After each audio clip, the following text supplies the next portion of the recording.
Masters table.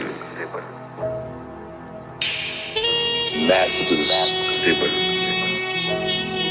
Master elements. Masters table. Masters table. Racism, white supremacy is a dynamic system for the ultimate purpose of white genetic survival on the planet. White supremacy.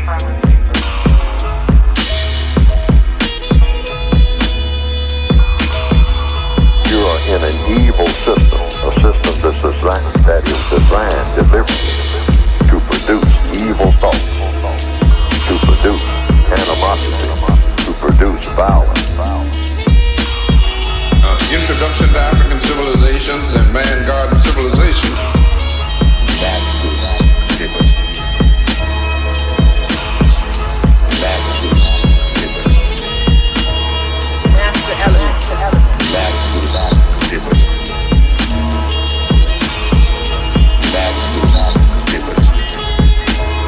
Master elements. We dedicate lives to the study of history. They didn't tell us that if you give up the man, you're going to take one of these things and it's worse and it will destroy your nation.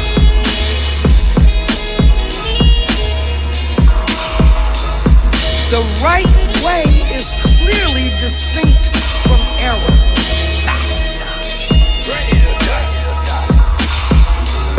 Racism is a competitive relationship between groups of people who are competing for the ownership and control of resources, wealth, and power. Masters table.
Nixon told me that you were great and the on the Nixon Donahue White show. House after As that you can imagine, had she is two an enemies, expert on- the anti-war left and black people. You understand what I'm saying? We knew we couldn't make it illegal to be either against the war or black, but by getting the public to associate the hippies with marijuana and blacks with heroin, and then criminalizing both heavily, we could disrupt those communities. We could arrest their leaders, raid their homes, break up their meetings, and vilify them night after night on the evening news. Did we know we were lying about the drugs? Of course we did. Whatever changes you have to make, can you just do it? You gotta think about your life. Being a black man in America isn't easy. The hunt is on. And you're the prey. All I'm saying is, survive. All right.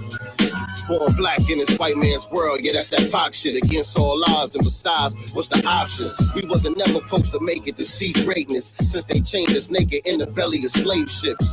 But we came before Columbus, well, some of us, they stole our birthright in plain sight, right in front of us. Africa is the throne, but planet Earth is our home. We indigenous to the globe, let it be known. These are hidden colors, free my sisters and brothers. Let them know that they stars, just like what's sitting above us. Cause Jesus ain't coming, Muhammad ain't coming. 8 whole years, and you see see Obama did nothing. Piece of that brother though, he is a dope symbol. Beautiful wife and kids, but that ain't the issue. It's deeper than rap, matter of fact, it's deeper than black. It's spiritual warfare, I'm just speaking the facts. You wanna know something, though, Sam? You was always right, bro. You know what I'm saying? We was on the road to destruction from the beginning. Wasn't trying to head, you know? For now, you know, the minister showed us the right path. Trying to take that path. Listen, dog, we all make mistakes, especially me. If you got a chance to make it right, make it right. Is this the land of the free or the home of the brave? With over 1 million melanated men in the cage. Politicians ain't backing us. Race soldiers, they capture us at a higher rate than the nation of South Africa. That was apartheid. This is a holocaust. This is more than a rhyme. This is a Molotov for coons and house niggas. This is for the bourgeois. And we don't want to hear that weak shit no more. My verse should be in your Bible. I'm nicer than all your idols. It's easy to see the future. History goes in cycles, but we don't live off the past. We just live in the math. Salata Mustaqim. We just stick to the path, regardless of who's in office. We always know they on offense. Blood sucking the poor, putting poison in niggas' water. So I don't trip off no Trump shit. Miss me with the dumb shit. America the beautiful, we love you, you cunt, bitch.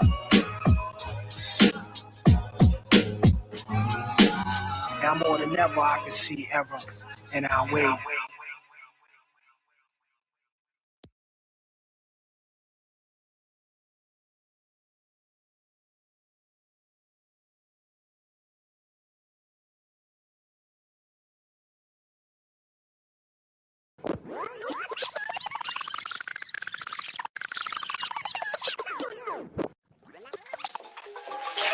On me for the back of wood.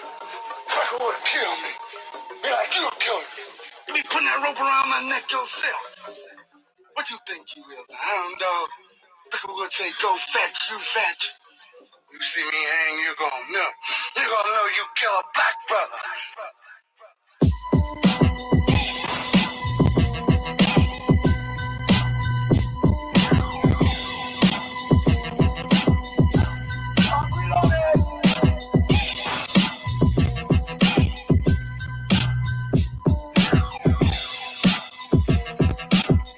Yo, they wanna do me like Diallo, but I'm feeling like I'm Nat Turner.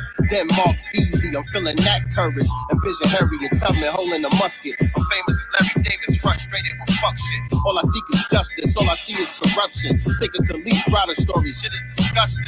See, white supremacy don't play scrapper. Why the fuck you think they named Rikers Island after a slave catcher? They see blacks as the enemy. I'm bringing back memories of people like Jean-Jacques Dessalines. They want to test the team. I'm detonating like Pablo Esco, regulating the Medellin. I smell a Frenchman miles away in guerrilla war. I'm Francois Dominique, Toussaint Louverture, the God of seed that studied the Gullah Wars with the wisdom of Noble Juali and some other Moors.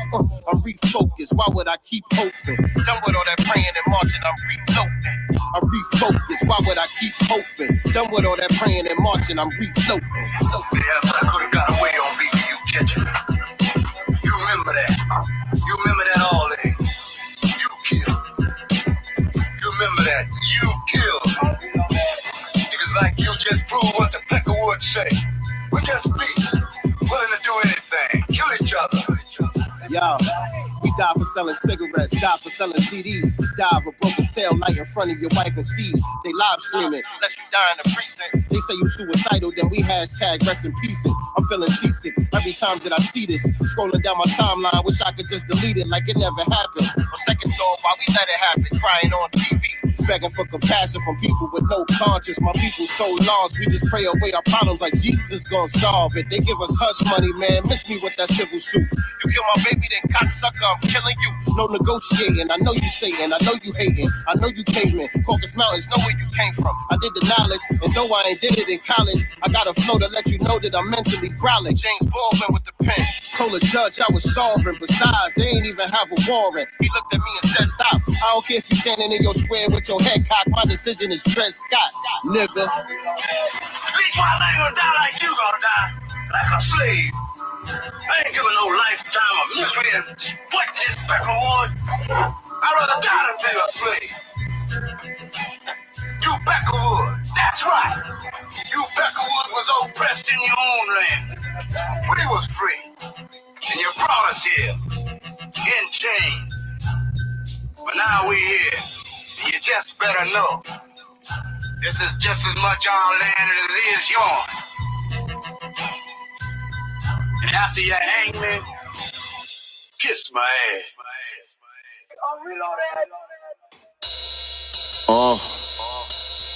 Yeah, like that. Let's see what's in the God's mind. Listen. We die from selling cigarettes, die from selling CDs, die of a broken tail light in front of your wife and seed. They live streaming, let you die in the precinct. They say you suicidal, then we hashtag rest in peace it. I'm feeling seasick every time that I see this. Scrolling down my timeline, wish I could just delete it like it never happened. Second thought, why we let it happen, crying on TV, begging for compassion for people with no conscience. My people so lost, we just pray away our problems like Jesus is gonna solve it. They give us hush money, man. Miss me with that civil suit. You kill my baby, then cocksucker, I'm killing you. Welcome, family, to another episode of Sincere Love the Godcast.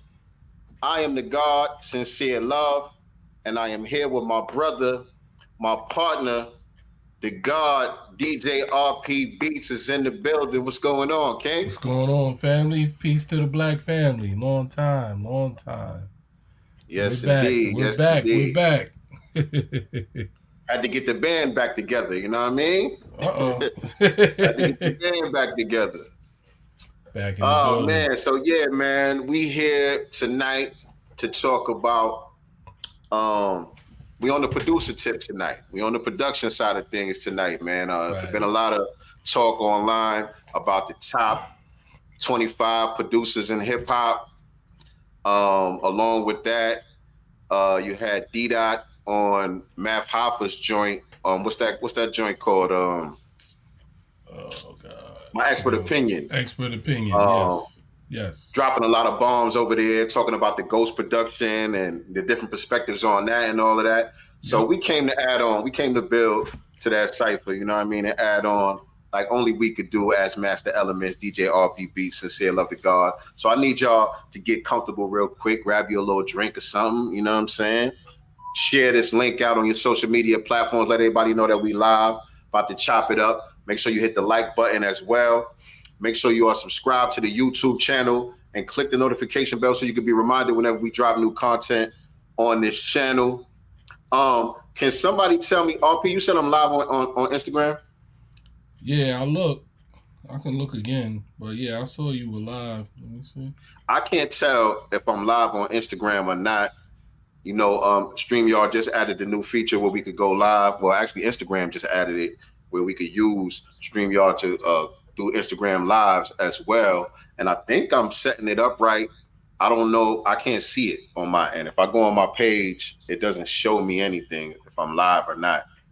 It doesn't say, it doesn't, you know what I mean? I can't see it. I can't tell. And I don't know if you guys, if you're tuning in from IG, if you're leaving comments, I don't think I can see the comments over here either. Yeah. So if you guys are watching from IG, let me know. Type a number 7 in the chat. And if you're watching me right now from Instagram or Facebook or whatever, do me a favor and head to my Instagram, Sincere Love to God on Instagram, and see if I'm live over there. See if it tells you I'm live on Instagram when you go to that platform, because we should be live right now. Nicey says she don't see I'm live on IG. Okay. Shout out to my brother Dietrich, man. What's going on, King? What's going on? Appreciate you. So Nicey says she don't see the live on Instagram.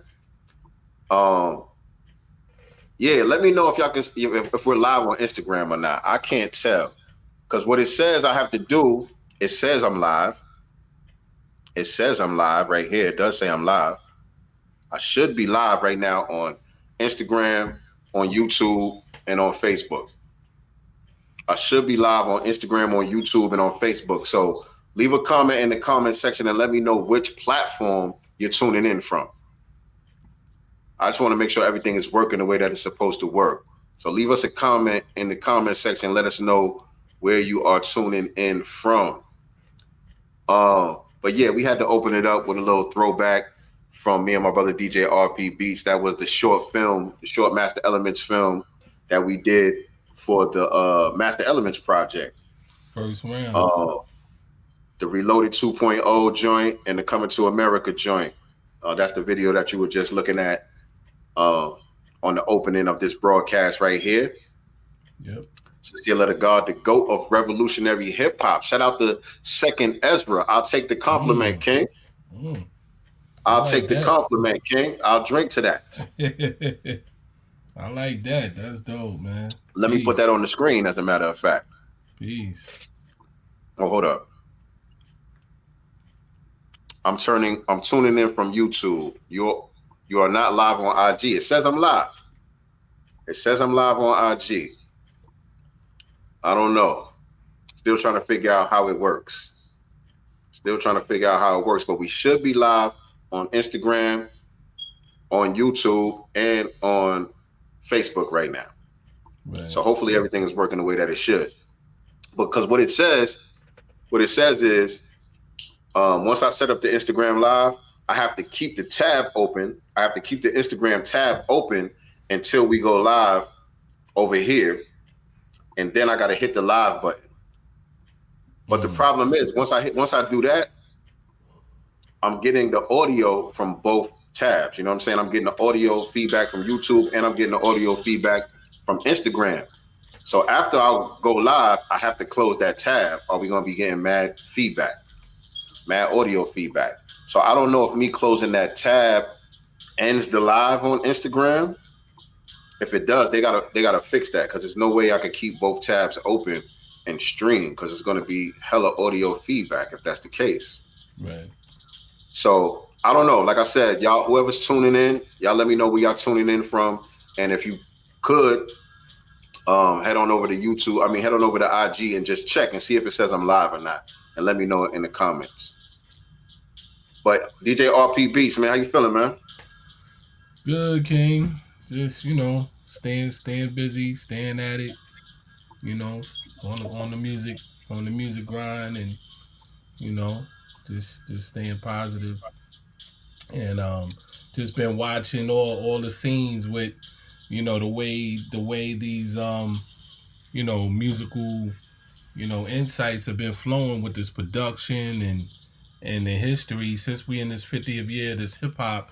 There's been a lot of reveals going on, as far as who wrote what and who produced what. And I also saw you sent me that thing on Rakim, basically stating that he produced the majority of his hits for self.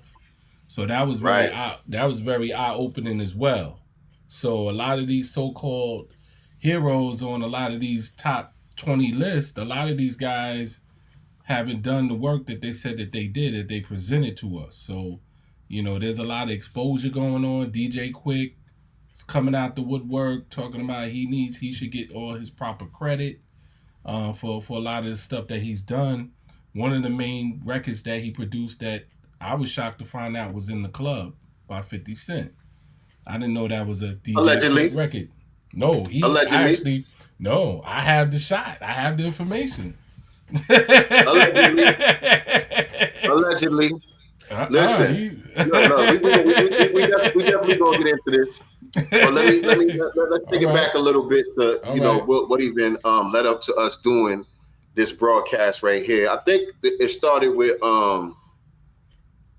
when the first clip of D-Dot on I keep forgetting the name of the damn podcast, and I like that podcast, by the way. I'm a fan of Mad Papa's podcast. My expert opinion. Yeah. The first clip that went viral, or that started getting some traction on social media, was him talking about he is better than Jay Dilla. Yeah, that was blasphemous. That was the first clip that went viral that got people talking about the producers and all that. He came out saying, "Look, I love Jay Dilla. I respect Jay Dilla, but he can't fuck with my catalog." This is D-Dot. For those of y'all that don't know, Derek D-Dot Angeletti was part of the Hitman production collective for Bad Boy. He did a lot of big records, all about the Benjamins. What else he did? He did a bunch of big records, man. I think he did. What else he did real big? I can't even think right the now. Mace record, right? Feels so good, Mace. The Mace record feels so good. A lot of that Bad Boy stuff. Yeah, a lot of that stuff. And stuff outside of Bad Boy 2. Stuff outside of Bad Boy 2. And he was the Mad Rapper. If y'all remember the Mad Rapper skits. Yeah, the Mad Rapper. On Jay-Z albums and all that. D-Dot Angeletti was the Mad Rapper. You know what I'm saying? Did he do How to Rob? He did the vocals. He just did the hook. The hook. He wrote the hook. He just did the hook. Okay. Well, I'm not thinking. I can't think of his major records, but he does got some big hits under his belt. But anyway, that was him on My Expert Opinion, and he was saying, "Look, Jay Dilla, you know, respected him, but he can't fuck with my catalog." And that, how'd you feel about that? Go ahead. You know, I'm gonna put it in perspective. You know, and you know, I had a discussion today with a couple of fellow producers, and you know, I put a post online in terms of looking at both camps, because can't really say D-Dot was by himself. He had the Hitmen. You know, the Hitmen was a production collective with himself, Nasheem, Merrick, Stevie J. There was like 5 or 6 of those guys over there that produced those records. They all had hands on deck that produced a lot of those records. It wasn't like a one-man thing on one-man band. So Angeletti is basically saying, okay, we produced all these hits for Bad Boy. We had our Bad Boy run. And, you know, he's trying to say our catalog is greater than a Jay Dilla. From a cultural standpoint, it was like they had a run. It was a good run. They had a lot of commercial hits, and it fizzled out. And basically the impact, when I look at both sides, it's like legacy, impact to the game, and what they added to the culture. You know what I mean? And Jay Dilla, his impact, his legacy, and what he's done is still pressing on the culture right now. We have a worldwide movement. His MPC is in the Smithsonian Museum right now for all heads to go see. There are books written and videos done on his production techniques. So everything that he's done by himself in a basement, producing hit after hit after hit. His influence is bigger than life still, and he's passed away so many years ago, you know. And his beats are still being used by some of the greatest MCs to touch a mic, even after his death. So when you talk about as far as how he shifted the culture and his impact and the legacy that's still making an imprint right now, he's far beyond a Derek D-Dot. He's far beyond that Bad Boy run. He's still moving, you know. And I think instead of him paying respect and saying, look, we had a run, but, you know, I got to respect what Jay Dilla has brought to the game and what's still going on and how he's still impacting the culture right now. It's far beyond what we've done. You know, he was, you know, it was like an insult to me, you know, basically how he spoke of him. He didn't speak of Jay Dilla in high regard. It was kind of like, he can't see my catalog, you know, and it opened up a lot of doors for a big discussion, because a lot of people he was talking about backpack groups. Jay Dilla's beyond the backpack movement. That's how much he knew, and he's limited in his mindset, you know. Jay Dilla's the godfather of soulful hip hop beats. Okay, we got that in the chat. It's a couple of things that I want to get clear on with the audience. Number one, for me, this is my disclaimer for this entire conversation. I want y'all to know, of course, when it comes to talking about, you know, these lists and who's better than who and all that, of course, that's all subjective to the listener. People are entitled to whatever opinion they want to have. And so I just want to say that everything that I say here today is just based on my opinion, my musical ear, my taste, what I like and what I prefer. Now, there's a lot of technical things that go into beat making and producing that it's not my area of expertise. That's why I got my brother DJ RP Beats on here, because that's his lane. RP Beats is a DJ and a producer, a phenomenal producer, might I add, as well. Y'all could go check our catalog for the receipts on that. So I would say that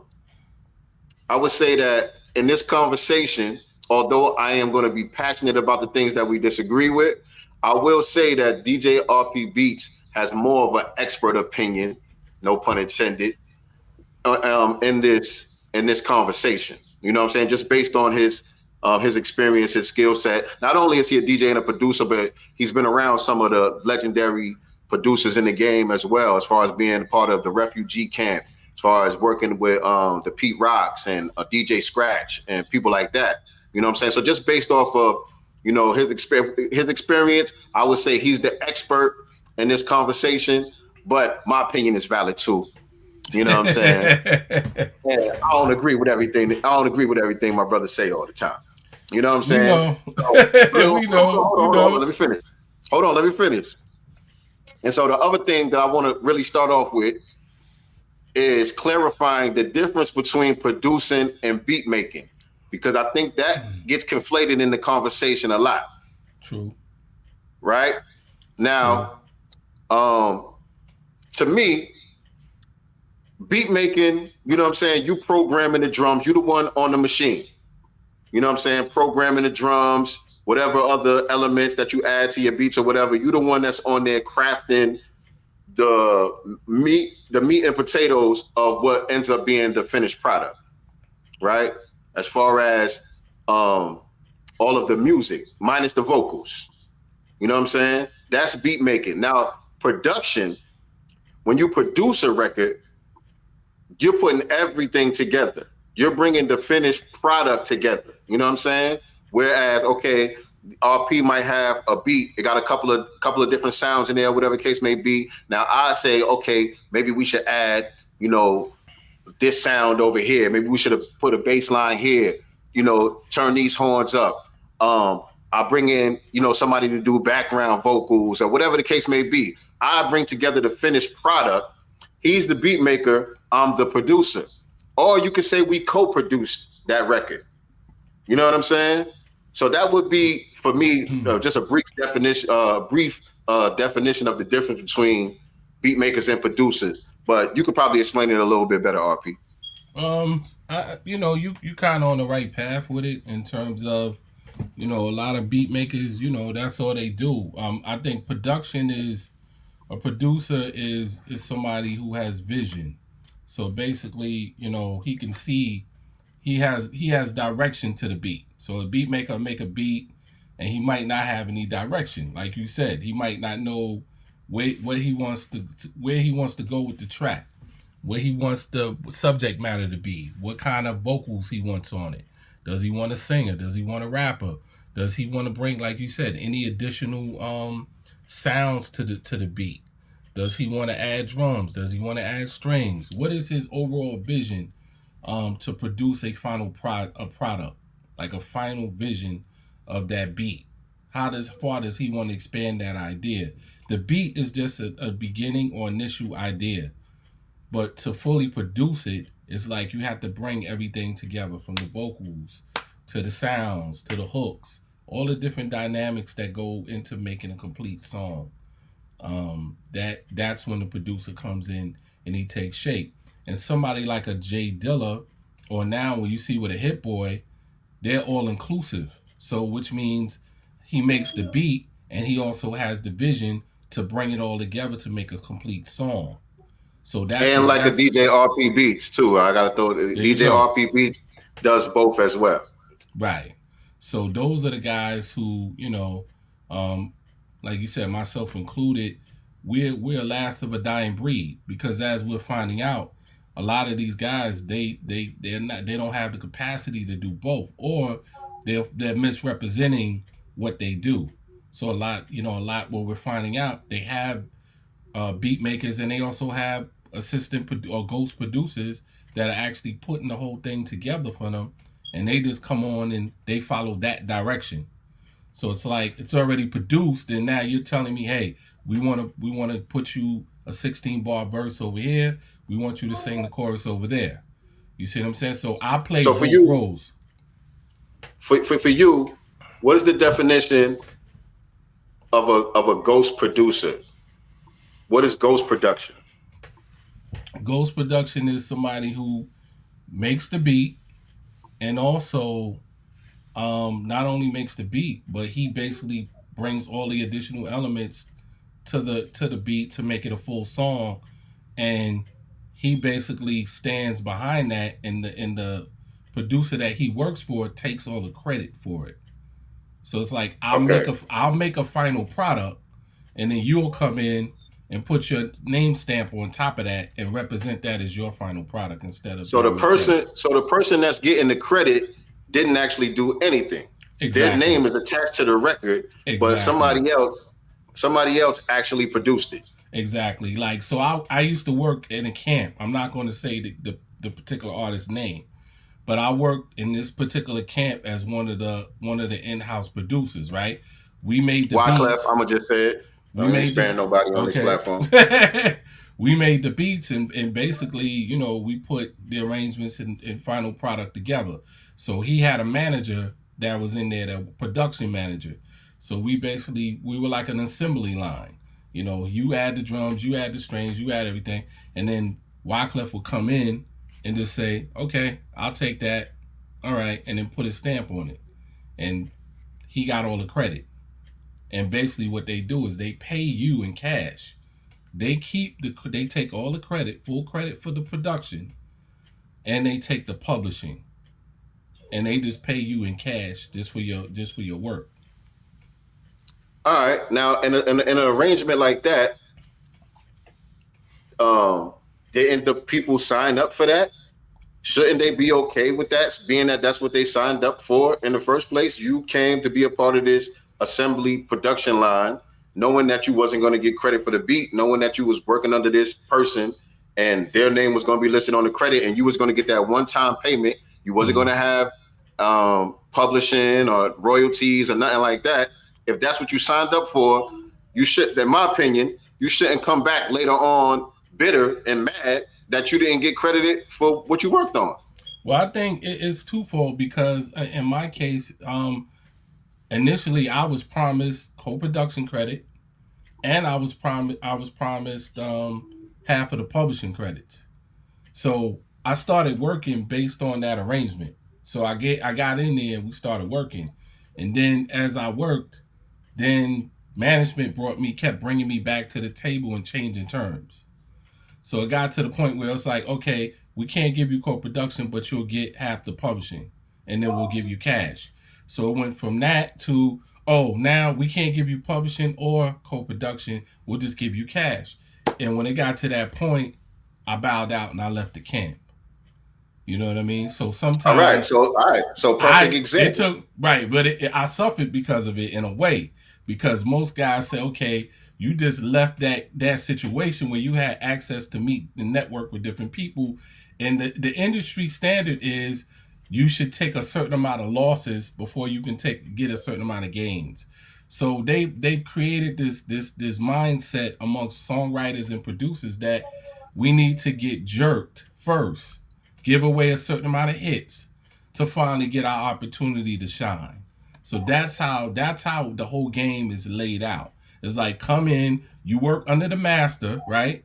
You work under the master in the hopes that you're going to get a break. That's what happened with Kanye. Kanye came in. He did a lot of ghost producing. He gave away a lot of hits for JD, a lot of guys. He gave some stuff to Puffy as well before he got an opportunity. You know what I mean? So that's how they do it. It's okay, here's some cash. We throw some cash at you. We know you need to pay some bills. We know you hungry. So we'll keep you at bay. And we'll kind of like take some hits from you. And then maybe if you last long enough, then maybe you'll get a breakthrough. You see what I'm saying? Most guys. Well, in a case like Kanye, I didn't do it. In a case like Kanye, I would have to say, obviously, it definitely paid off for him. But also, when D-Dot was talking about that Kanye situation, I agree with his assessment. Mm-hmm. I agree with D-Dot when he was breaking down the arrangement with Kanye, because Kanye's name was on a lot of those records. He did get credit on a lot of those records. We just didn't know who he was. You know what I'm saying? He wasn't, Kanye at the time. You didn't have a name. You know what I'm saying? But he did get Come on, credit, man. and that was the arrangement that was agreed to. And Right. the way D-Dot was explaining it, Kanye was a beat maker. He was making beats and sending them in. And then D-Dot would come with the finished product. D-Dot Show would him how to match it with an produce. artist, Right. add sounds and layers to it, and produce the finished product. And Kanye would get co-production credit on most of the records, except for the one with Nas, which he explained how that went down. It wasn't really his fault, and he tried to clean it up. So to me, I agree with D-Dot. That's not ghost producing. That's co-producing. Right. Well, in that case, Collaborating. in that case, it's definitely co-producing.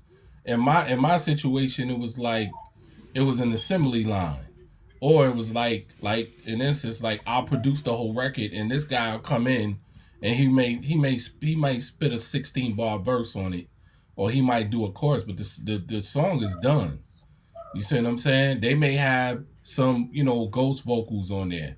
There's a ghost hook already laid out. There's already two verses. While you're working on it? No, I finish it. They bring somebody in. I work with them. We get it done.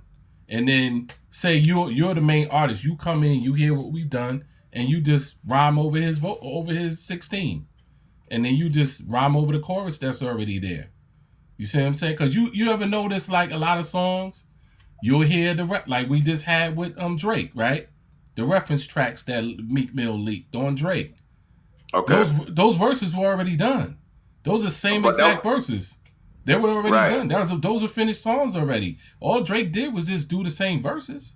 He didn't change nothing. So a lot of ghostwriting. Right. So the production. That's ghostwriting. Right. So the guy, I produced the track, is done. He lays his vocals, his 16. But let me clear something up though. Let me clear that up though, because that's ghostwriting. We heard the, like you said, we heard the reference tracks where Drake was basically just spitting the same exact verse that Quentin Miller wrote. Right? That's ghostwriting. But if somebody comes up with the concept of the song, maybe the hook of the song, but you write your own 16 bars, that's not ghostwriting. Right. That's a collaboration. That's a collaboration. Right. You know what I'm saying? That's different. But in Drake's case, he didn't add nothing to it. In that case, no. Those were Quentin Miller songs. They were done already. He took the songs, he jumped on it, and then Meek Mill jumped on it. You know what I mean? But Second Ezra is right. D-Dot has hits, but didn't change how producers made beats. Exactly. He didn't impact anything. He didn't change the game. Dilla changed the game. I wouldn't say they didn't impact anything, though. I like that. I wouldn't compare it to Dilla. I wouldn't compare it to Dilla, obviously, because there's so much more that we could talk about when it comes to Dilla. You know what I'm saying? From a technical standpoint, from just, his whole abstract otherworldliness that everybody tried to mimic, from Kanye to, you know what I'm saying? A lot of prominent people. Everybody. Even Red Hot Q-Tip. Chili Peppers, I sent you that. Red Hot Chili Peppers were impacted by J Dilla. See, my thing with D-Dot and them was that they didn't do anything that hadn't been done before them. All this production technique, as far as the samples they were using, had already been used before. You know what I'm saying? The Kool in the Gang samples, all that stuff had been already done by previous MCs and producers already. So I'm not trying to diss them, but it's like you didn't bring anything to the game that hadn't already been done. When Jay Dilla came in, he came in with a whole different thing. He was a musician. He came in with different time signatures. The way he was stretching samples and flipping keyboards, all the stuff that he did was something that was totally different. Because even when Pete Rock and them heard him, Q-Tip was like, "Oh my God," you know what I'm saying? It was like he's doing something totally different than us. He came in as an innovative musician, and he made music for everybody. He didn't just make hip hop music. When you look at Erykah Badu and all the different people he made music for, he was a musician. Exactly. Like I said, it's levels. It's levels. You guys were tapping them NPCs and re-looping Kool in the Gang and stuff we had already heard before. Chic, we heard that already. Puffy was using the same loops over and over again. You know what I'm saying? You made them for club and they became club records, but they were already made already. We were already done. Juicy was already done. We heard somebody rhyme over that and had that concept already. And I don't want to go into that, but that's a whole nother story about a rapper who said Puffy stole the song from him. And we heard it. We heard the demo. So that's a whole nother story. That's a whole nother story. All right. But I absolutely agree with you. It's a big difference between what Dilla was doing and what people like D-Dot was doing. You know what I'm saying? It's not even in the same conversation. He shouldn't even been comparing himself to somebody like Dilla in that respect. But I still wouldn't say that they didn't make no impact. There are young producers now who are emulating that Bad Boy sound. You know what I'm saying? They're taking what Bad Boy was doing and modernizing it now. Even though it wasn't nothing new, you know what I'm saying? It still left an impact, and it influences the hit makers and the people that's out there now that's on the radio. You know what I'm saying? For better or for worse. I'll be honest with you, like amongst, because like I said, I've been around both eras from a producer standpoint and also a DJ standpoint, playing parties every weekend. After a while, people got tired of the same recycled samples over and over again. And it got repetitive in the same format. And Puffy was pushing them, and that was all they were putting out. And it didn't, like, when I think about the catalog, it's like, I might want to hear 1-2 joints here and there, but really the replay value, it really doesn't have a whole lot of replay value, to this day. It's like, we'll go through a few joints, you know what I mean? But as a whole body of work for the time, to test the time. What, Life After Death? Well, Life After Death. Well, No Way Out. No Way Out. Well, we're going to go there. I mean, there's joints, but I mean, like, how many people are really playing them records like that heavy every day? Them joints still play, my nigga. Not every day. Benjamin's Life After Death, No Way Out. Benjamin's is ringing. Certain joints are still ringing, but I mean, Benjamin's right now still going crazy. I said they got a few joints that we still go to, but I'm talking about a whole body of work over time. People ain't really going back to them albums like that. I don't hear nobody playing them albums like that. Life After Death? Life After Death is a classic. But how many people that's playing Life After Death on the daily? I outside, every day. Remove Big. Remove Big. Remove Big. I'm just saying, when you on your Biggie move, you're going to let the whole album play, is what I'm saying. I'm not saying you play it every day, but I'm saying when you go to Life After Death, the whole album still bangs. I mean, it's a classic to me, but a lot of people don't think Life After Death is a classic. They feel like the first one, Ready to Die, was more of a better album than that. I play that joint for my son, who's not from that era. Right. And he can appreciate it. He'll still fuck with Life After Death. So what do you rate Ready to Die, though? I mean, if you're going to go through both, because to me, Ready to Die had more impact. I was here when it first dropped. I was in the city. I was working at Columbia Records when it dropped. I was working there when Illmatic dropped. I could tell you the impact of Ready to Die and the impact of Illmatic. So you're saying that was more Easy Mo B. DJ Premier, Large Professor, Q-Tip. The Hitman wasn't assembled yet. They wasn't really they wasn't on it like that. Wait, what Large Professor did on there? On Illmatic? No. I'm talking about Ready to Die. Oh, not on Ready to Die. Ready to Die was more Easy Mo B, Lord Finesse. But that was really an Easy Mo B project because he did the meat and potatoes. He did about 8-9 records in there.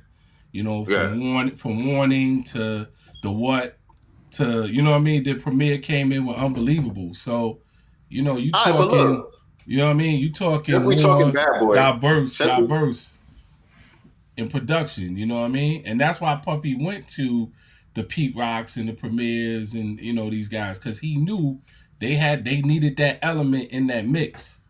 Because they had to get away from the loops and the repetitive loops. It was like, all right, we heard this Cool in the Gang shit already. All right, come on. But this is the beginning. This is like you're talking about Ready to Die. This is the beginning. Ready to Die comes out. Think about this is the beginning. Craig Mack. The repetitive loop comes later. But anyway, listen. Since we're talking Bad Boy, I don't want to get straight off too much into that. All right. But since we're talking Bad Boy and we on this production conversation, a lot of people feel like Diddy shouldn't get the production credit that he gets. But based on what we're talking about, what the definition of producing is, I think Diddy deserves the credit that he gets as a producer. And I feel the same way about DJ Khaled. They might not be sitting there programming the drums and doing all of that, but they bring together the finished product. That's producing. Well, it depends on how much input. Because my thing is, if I've already went in there and did the song and everything's done, and you walk in and you say, "Oh, throw a cowbell in there," and then you want to take full credit for the whole song, I agree with you on that. That ain't doing nothing. Because I'll be honest. I've gotten intel on him on certain records. He had the whole vision. He's like, "All right, we're gonna loop this, we're gonna add this and that," and he had like full input. And then he was bringing records. And then certain songs he didn't have nothing to do with. He just came in there. It was done. It was like, "Oh, add a hi hat here," and they added that hi hat on the record. And he's like, "I want 50% of ownership over the publishing, just because I told you to add a hi hat or whatever." So a lot of producers had issue with him. You know what I'm saying on certain records like that, but the ones that now, he like Khaled, you said. What about Khaled? Because Khaled will give people credit. Yeah, Khaled is different because Khaled said, "Hey, I got a team, and I have like 3 or 4 go-to guys. We all work together. They they produce, they co-produce, they write. So he gives full credit to his guys, and he puts their name on the records. So I respect that, as opposed to somebody who's taking full production credit, full publishing, and not even giving his guys a look. So I give Khaled that much respect. All right, cool. All right, we agree on that. Yeah, we agree on that. Yeah. Now we gonna really get into it now because like G Money said, shout out to my dude G Money. A lot of people say the same thing about Dre. Yep. Now another thing that led us to this conversation, to us doing this broadcast, was from According to Hip Hop. Shout out to According to Hip Hop. Coop and Mike D over there. I respect those brothers' journalism. Yeah, I like what they do. Shout out. Keeping real hip hop journalism alive in this day and age, which is very rare.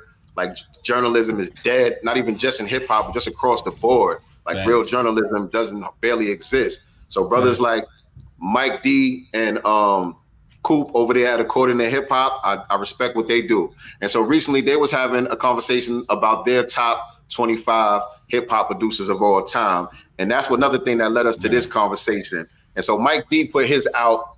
I'm gonna tell y'all what Mike D's top 25 was, and then we're gonna get into this controversy about Dr. Dre when it comes to Ghost production and Kanye West when it comes to Ghost production. Because I think you and I don't necessarily agree, but I think we have different opinions where those two are concerned. So Mike D, his top 25. Mike D's top 25. At number 25, he got Knife Wonder. I'm gonna go from 25 down. At 25, he got Knife Wonder. At 24, he got Eric Sermon, DJ Muggs, Manny Fresh, Just Blaze, DJ Quick, Organized Noise, The Bomb Squad, The Alchemist, Havoc, Metro Boomin, Jay Dilla at number 13. No. Hit Boy at number 12. Rick Rubin, DJ Paul and Juicy J at number 10. Number 9 is Larry Smith. A lot of people don't know about Larry Smith, but he produced a lot of early Run DMC, Beastie Boys, a lot of the early Def Jam stuff. Him and Rick Rubin did a lot of those big records. So that's Larry Smith at number 9. Pete Rock at number 8. The Neptunes at number 7. Marley Marl at number 6. And the top 5, he got Q-Tip, DJ Premier, The RZA, Dr. Dre at number 2, and Kanye West at number 1. Now I know we all got issues with different placements on this list. Certain people that shouldn't be on the list, certain people that should have been on the list. We're never going to completely agree with one another. But like I said, I do respect these brothers' journalism, and I feel like a lot of thought was put into it. And I respect the list. I'm not going to say I agree 100%, but I respect his top 25. Although, of course, I have my own opinion of where certain people should be ranked. But what I want to talk about, what I want to focus on, is the top 3, the placement of RZA, Dr. Dre, and Kanye West. He got RZA at 3, Dr. Dre at 2, Kanye West at number 1. Tell us how you feel about that, DJ RP Beats. I don't agree. Give us your top 3. Give us your top 3.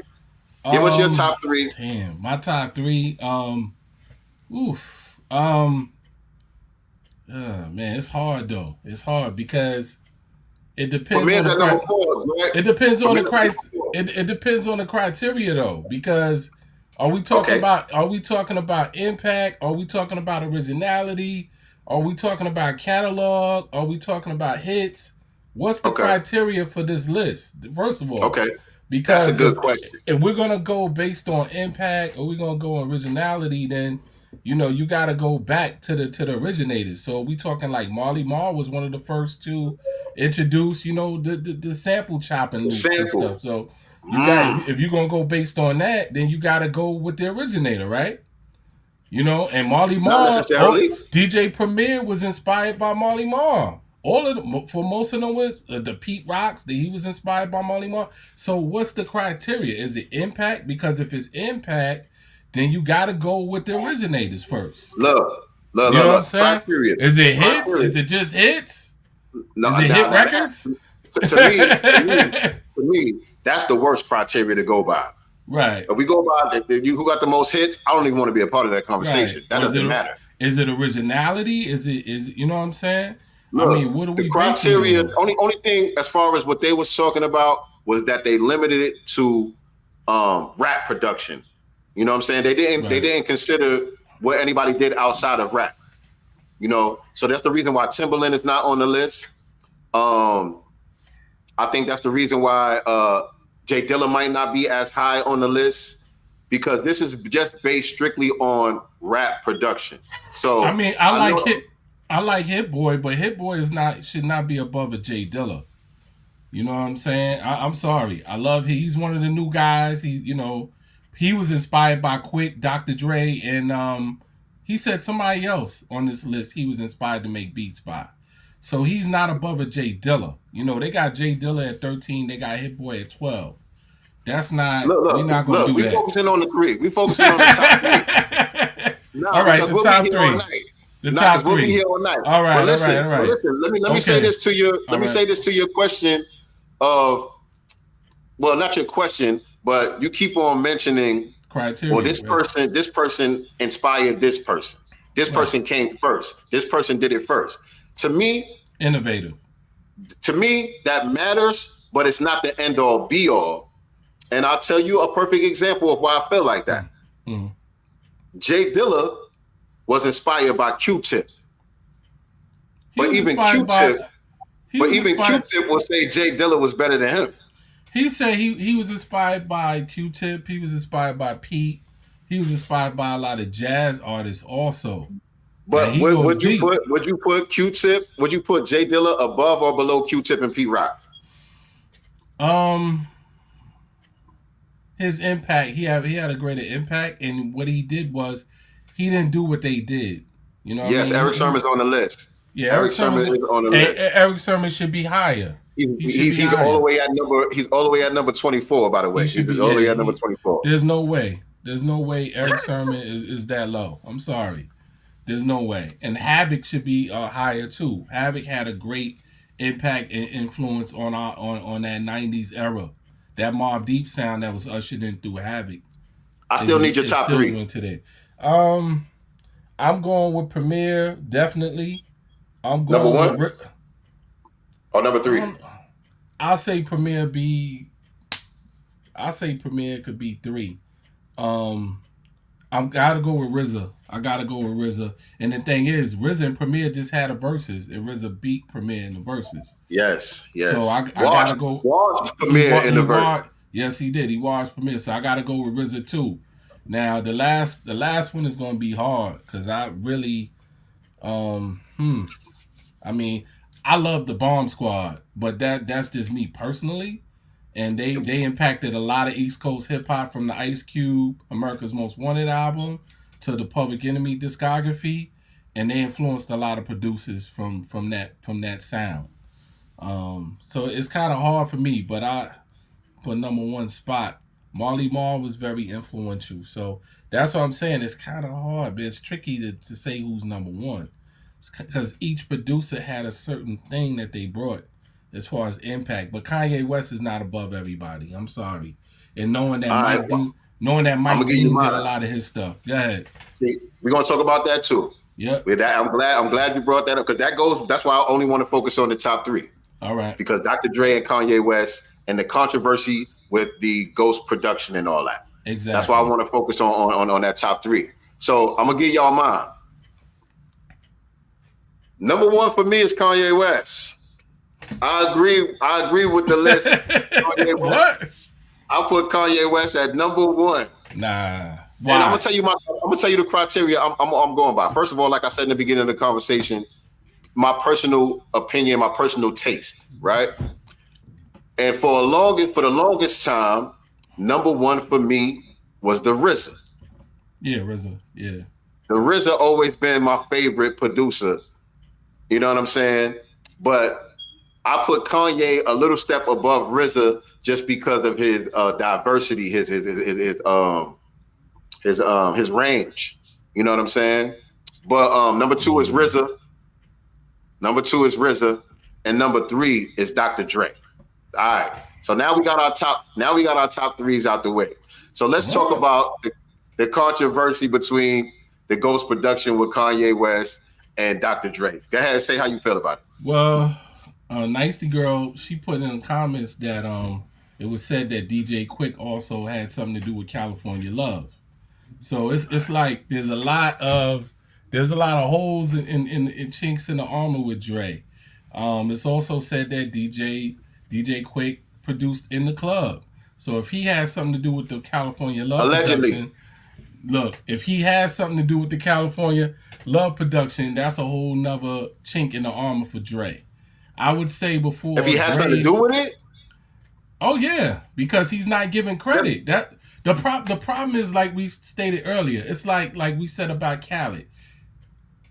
Quick is saying, look, I had a lot to do with these records. Why aren't you giving me my credit? You said you would give me my co-production credit, my production credits.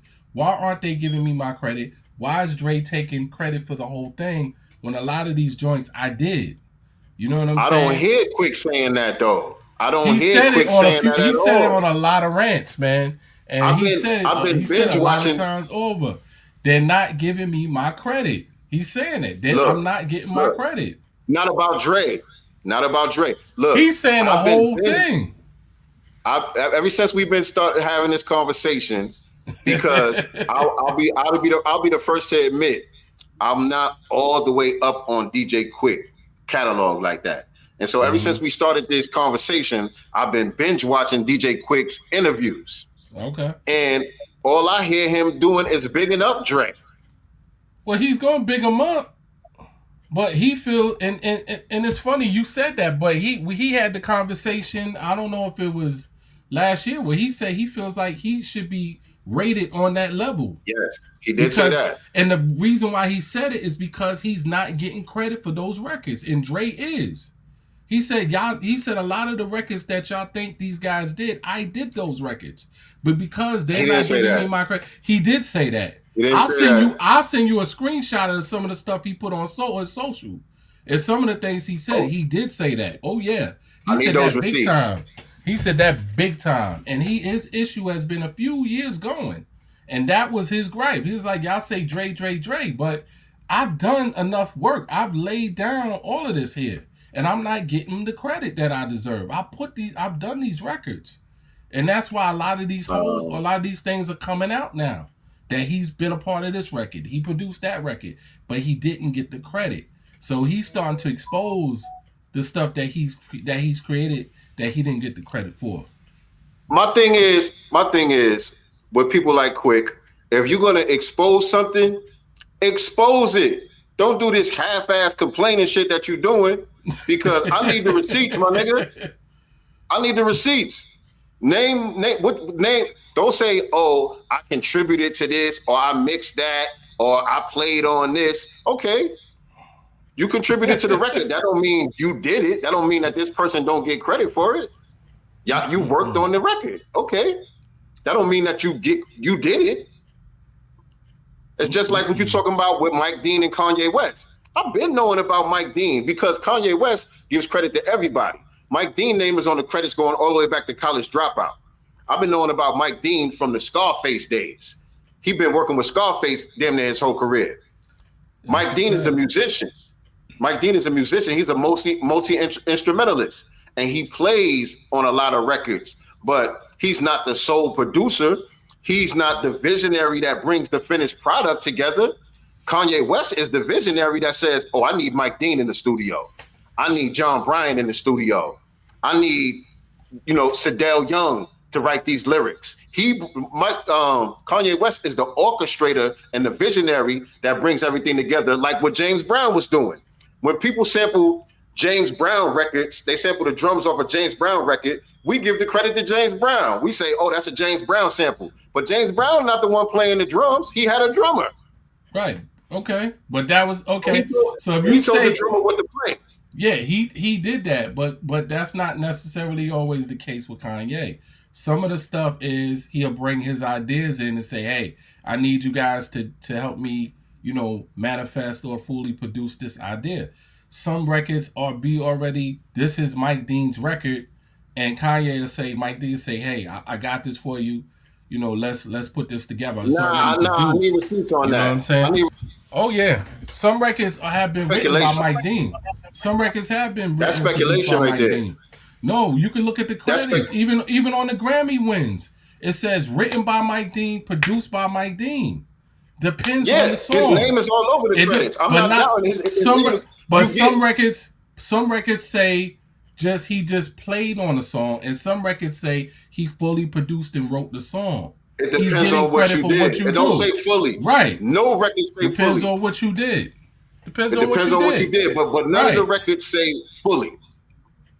Says produced. And if it does say it, then he got his credit. Or so what's the problem? Or say co-produce, or to just say he just played music on the record. But if he got his credit, what's the problem? It's not a problem if he gets his credit. The problem is when they don't. You're not going to sit there and represent. Mike Dean is you're not going on. What I'm saying is like a Dre. You're not going to sit there and represent that you produce California Love by yourself, and you're not going to give credit to DJ Quick or producers who like Mailman, like these guys who were behind the scenes making these songs. You're not going to jump out there. I'm gonna play something from Quick real quick. I'm gonna play something from Quick real quick so people could understand part of his gripe. Okay. This is some of the stuff that Quick is complaining about right here. And I'm gonna just play this real quick. And hold on, let me see what they're saying in the comments. Someone said the Bar Squad had beats for the uprising. Exactly. Eric Sermon was on the list. He said his top three is DJ Premier, RZA, and Jay Dilla. That's a phenomenal top three. Great. Can't be mad. Great. Madlib. Somebody said Madlib. Of course. Madlib is another one. Madlib is another one. MF Doom. He's another one that they slept on. And so when you talk about artists who produced a lot of their joints, you mentioned Rakim earlier. Scarface is another one. Yeah, Scarface. Based on what Rakim is saying, then he should be up there. To be honest with you, if he produced 80% of his catalog from Paid in Full, Follow the Leader, Let the Rhythm Hit Him, all those albums, Rakim, Don't Sweat the Technique, if he produced 80% of those records, you got to put Rakim on that production list all time. I'm sorry. I'm sorry. I wouldn't say that. You got to. The reason why I wouldn't say that. Why not? The reason why I wouldn't say that. Hold on, before I play this quick shit. Oh boy. The reason why I wouldn't say that is because look, before you heard that, you wasn't saying Eric B should be on the list. When you thought it was Eric B that produced it, Eric B still wasn't on the list. For the most part, Marley Marl got a lot of credit, although he was impacted. Yeah, Marley Marl did. For them, it was really Marley Marl. Everybody say Marley Marl was the genius behind that. And Lost Professor. Right, and Lost Professor. So now this changes the whole game. Rakim said, hey, I did 80% of that. I didn't get the credit. So now what you gonna say? He said, okay, you threw what's the name in there? Right. You threw what's the name? He didn't say I didn't get the credit though. He didn't. What he said was, what he said was, it looked good for the group for people to think Eric B was doing the beats. Right. That's what he said. He said he was cool with just saying produced by Eric B because it looked good for the group. Not that he wasn't getting credit for it. That was the arrangement for the image. You know what I'm saying? And for the image of the group is what he was saying. Just like what Q-Tip said with a lot of the early Tribe stuff, he didn't put his name on it, even though he did all the production. He just said produced by a Tribe Called Quest. You know what I'm saying? So it wasn't like not getting credit or somebody else taking credit for you. This is just what was being presented to the public for the look or whatever. Yeah. So that's different. No, that's cool. Yeah, that's true. He did say that in terms of I did the work, but I put it out as a group effort. I labeled it as a group effort. Now, second. So look, this is what Quick saying. Listen to DJ Quick. Not so happy. I'm real offended by this Death Row check. So I can't see how much it is, but he got a check from Death Row, and I guess it was a very low number, and so he's burning up the Death Row check. And I'm gonna fast forward some of it because it take a minute for him to get the check on fire. But he's burning up the Death Row check. It took him a minute to get the damn check on fire, but that's what he's doing. He's burning up the Death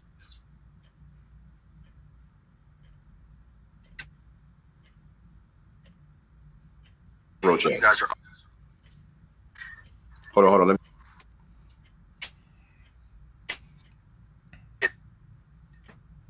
naked. Lamar, love you guys. TDE, you guys are awesome. Did in this industry.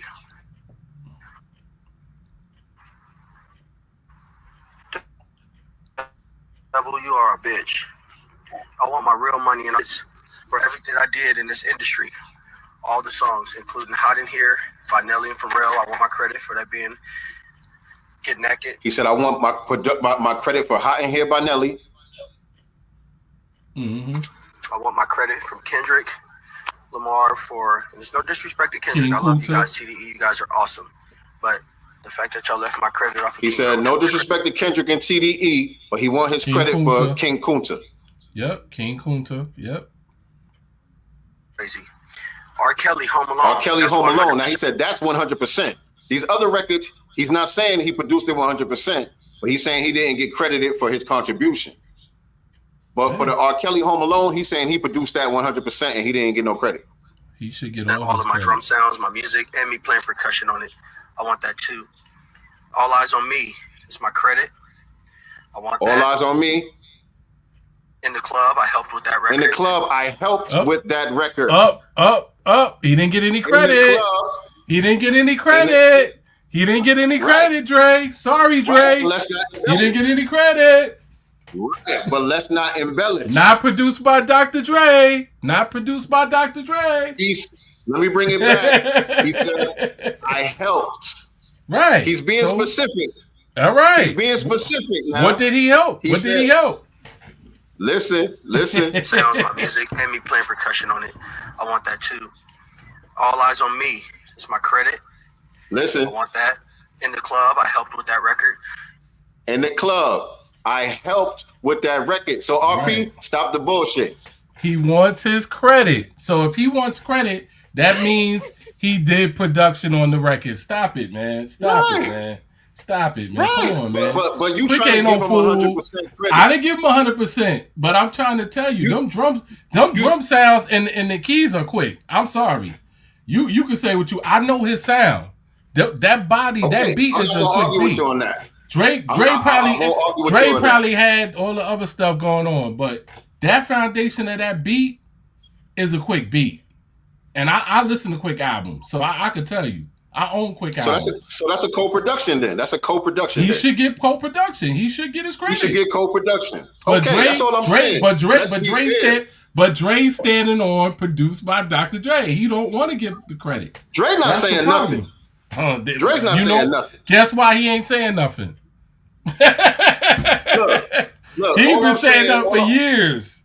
And also, I found out that a lot of that early NWA stuff wasn't 100% Dre, but that's a whole nother story. Yellow was co-producing as well.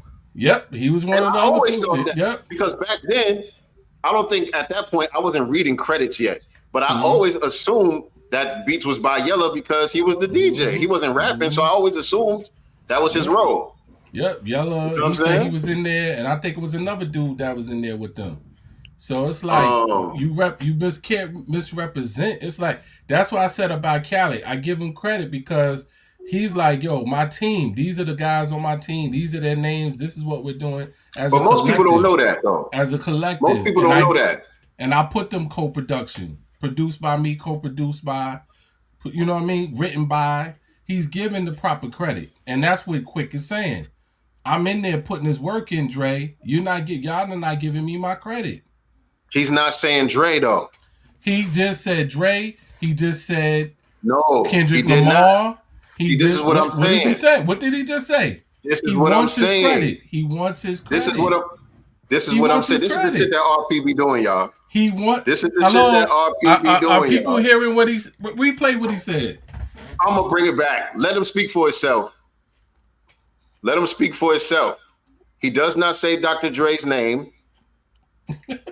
He's talking about the label as far as getting paid and getting credit. He's not talking about Dr. Dre, although he's talking about in the club. He said, I helped with that record. I'm going to let him play. I'm going to play it again. Play it again. Let me bring it back. Okay. All right. I left my credit off of King Kunta was crazy. R. Kelly, Home Alone. That's 100% all of my drums. With Home Alone, you see how he's very specific? That's 100%. When he mentions Home Alone, he lets you know, I did them drums, I did the keys, he did everything on Home Alone. But when he's mentioning these other records, he's not saying that. Sounds, my music, and me playing percussion on it. I want that too. All Eyes on Me. It's my credit. I want that. In the club, I helped with that record. If I can't do it, it can't be done. 50 Cent, I want that record. I want all my credits. I'm starting to get to a point to where I'm now impatient and I feel disrespected. I'm not going to be the underdog of this music industry anymore. I am to be respected as a king and a lord that I am, a god when it comes to production. Now look, I feel like DJ Quick should get his credit. DJ Quick deserves credit for everything that he's done. DJ Quick should get his credit. He should. And he should get his money. He should get his goddamn coins. He should. Because those are big records. These are some of the biggest records in the history of the genre. These are some of the biggest records. If I can't buy 50 Cent, it's totally credited to Dr. Dre as the principal, as the producer. In the club, it's totally credited to Dr. Dre. And that's what I'm saying. When we fill out those forms as producers that are involved, we're supposed to sign off on those forms and everybody's supposed to get their percentage. And what's happened is that Dre signed those production forms. It took 100% credit. And he submitted those forms into ASCAP, BMI, whoever he's affiliated with. And he not only got the credit, he's got the royalties to show. And that's what I'm telling you. When we make a song as a producer, when we sign those publishing documents, right? If I had a co-production arrangement with somebody like a Quick, I had to bring him in to sign to get his percentage on that record before I submit it to the performance rights organization. That's how it goes. Look, listen. I'm just trying to compartmentalize, right? Because I agree with you. Because I agree with you, but what you're talking about is the business side of things.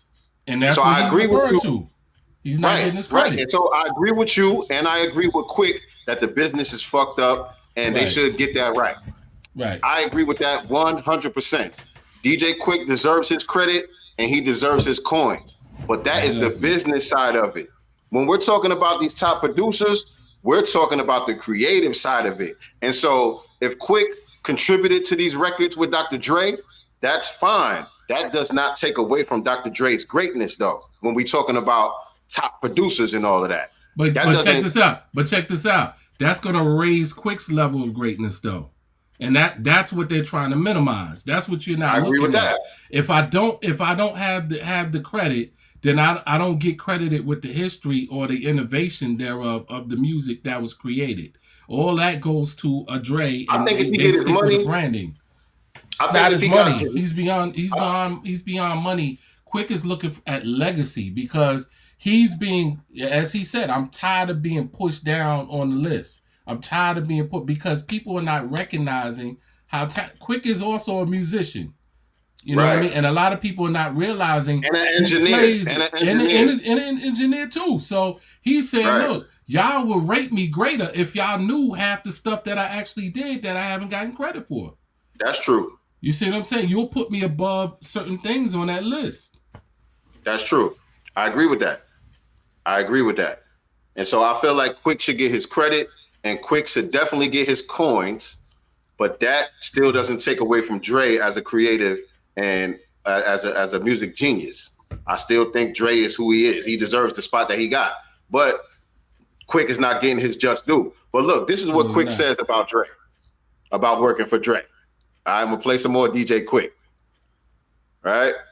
And so, to me, it's no bad blood between him and Dre. He just wants to get, like you said, he wants to get the credit that he deserves. And, of course, he wants to get the bread that he deserves.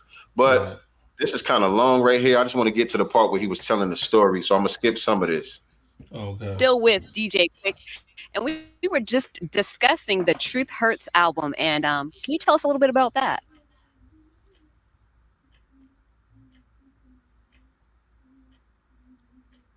I mean, okay. I gave the track, tried to work on it with What they talking about is the song, if y'all remember, the artist that Dr. Dre came out with named Truth Hurts. She had the song Addictive featuring Rakim. It was like around 2001, 2002. Big record, dope record. That's when Rakim got signed with Aftermath and all of that. And he was supposed to be coming out with an album under Dr. Dre, which never came about. But that's what they talking about. And so now is Truth Hurts, is she Quick's sister? Not that I know of. I know she, because it sounds to me like he said that she was his sister. I'm not sure about that, but listen to the story of why he says, because look, she's asking him, because Dre was credited at first with producing that record, right? And so she's saying, rumor has it that you're the one that actually produced the record, not Dr. Dre. But he said, nah, Dre did produce the record, and then he goes to tell the story about why he says Drake produced the record. And that goes along what we talked about in the beginning of this broadcast about the definition of beat making and producing. Right. Right? So I think it starts a little bit before this. Let me bring it back. In all my life, I gave the track to Truth. I Bring it back a little bit more. But he was nice enough to put my name on the credit. Right here. Well, it is produced by Dr. Dre. In the song Addictive, everybody assuming it's produced by Dr. Dre. Well, it is produced by Dr. Dre. Well, it is produced by Dr. Dre. But he was nice enough to put my name on the credit. He produced it, and I'd never been worked so hard in all my life. I gave the track to Truth. I tried to work on it with MC Light first. She came to the studio, my little house studio in the Valley, and rocked on it. And when she nailed it, but I didn't know how to finish it. I didn't know what to sing to scratch or nothing. I was just. So remember, we said producing. Right. We said producing is bringing the finished product together. Right. So he made the beat. He made the beat, but he didn't have. But he couldn't finish it. Right. He had MC Light working on it. He couldn't finish the track. Dr. Dre brought in Truth Hurts. All right, let me let him finish. Right. Let me let him finish. Stuck, right? And I kind of left that as an open door. Like, hopefully, maybe she can get it finished, produced. But MC Light is an idol of mine. I idolize her. But I knew I had to try something else. It was my sister's birthday was coming up, and she called me, Sherry. She was like, "Quick, it's my." See, he's talking about Truth Hurts. He said it was my sister's birthday, Sherry. That's Truth Hurts. Oh, okay. So is that his actual sister? I don't know if anybody knows. If anybody knows that, let us know in the chat. Is that his sister? Yeah, that's good trivia. I had to try something else. It was my sister's birthday was coming up, and she called me, Sherry. She was like, "Quick, it's my birthday. Woo wham! I'm going to be turning up over here. Woo wham! Dad coming down. Woo wham!"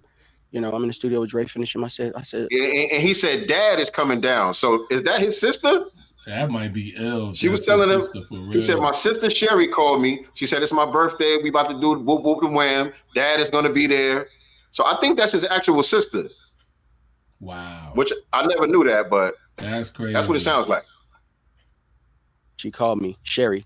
She was like, quick, it's my birthday. Woo wham. You know, we're going to be turning up over here. Woo wham. Dad coming down. Woo wham. You know, I'm in the studio with Dre finishing my set. I said, you in the studio with Dre finishing your record? I said, you signed with Dre? She was like, yeah. I said, well, I guess it is your welcome to Aftermath. I guess it is your birthday. Come over here and pick up this track for your birthday. She pulled up, picked up a CD. She took it to the studio. And I was like, you know, and I moved on. 2 days later, a day later, 2 days later, hello? What's up? It's Dr. Dre. What up, Dre? Hey, quick, come to the studio. I like that track you did for Truth. Pull up.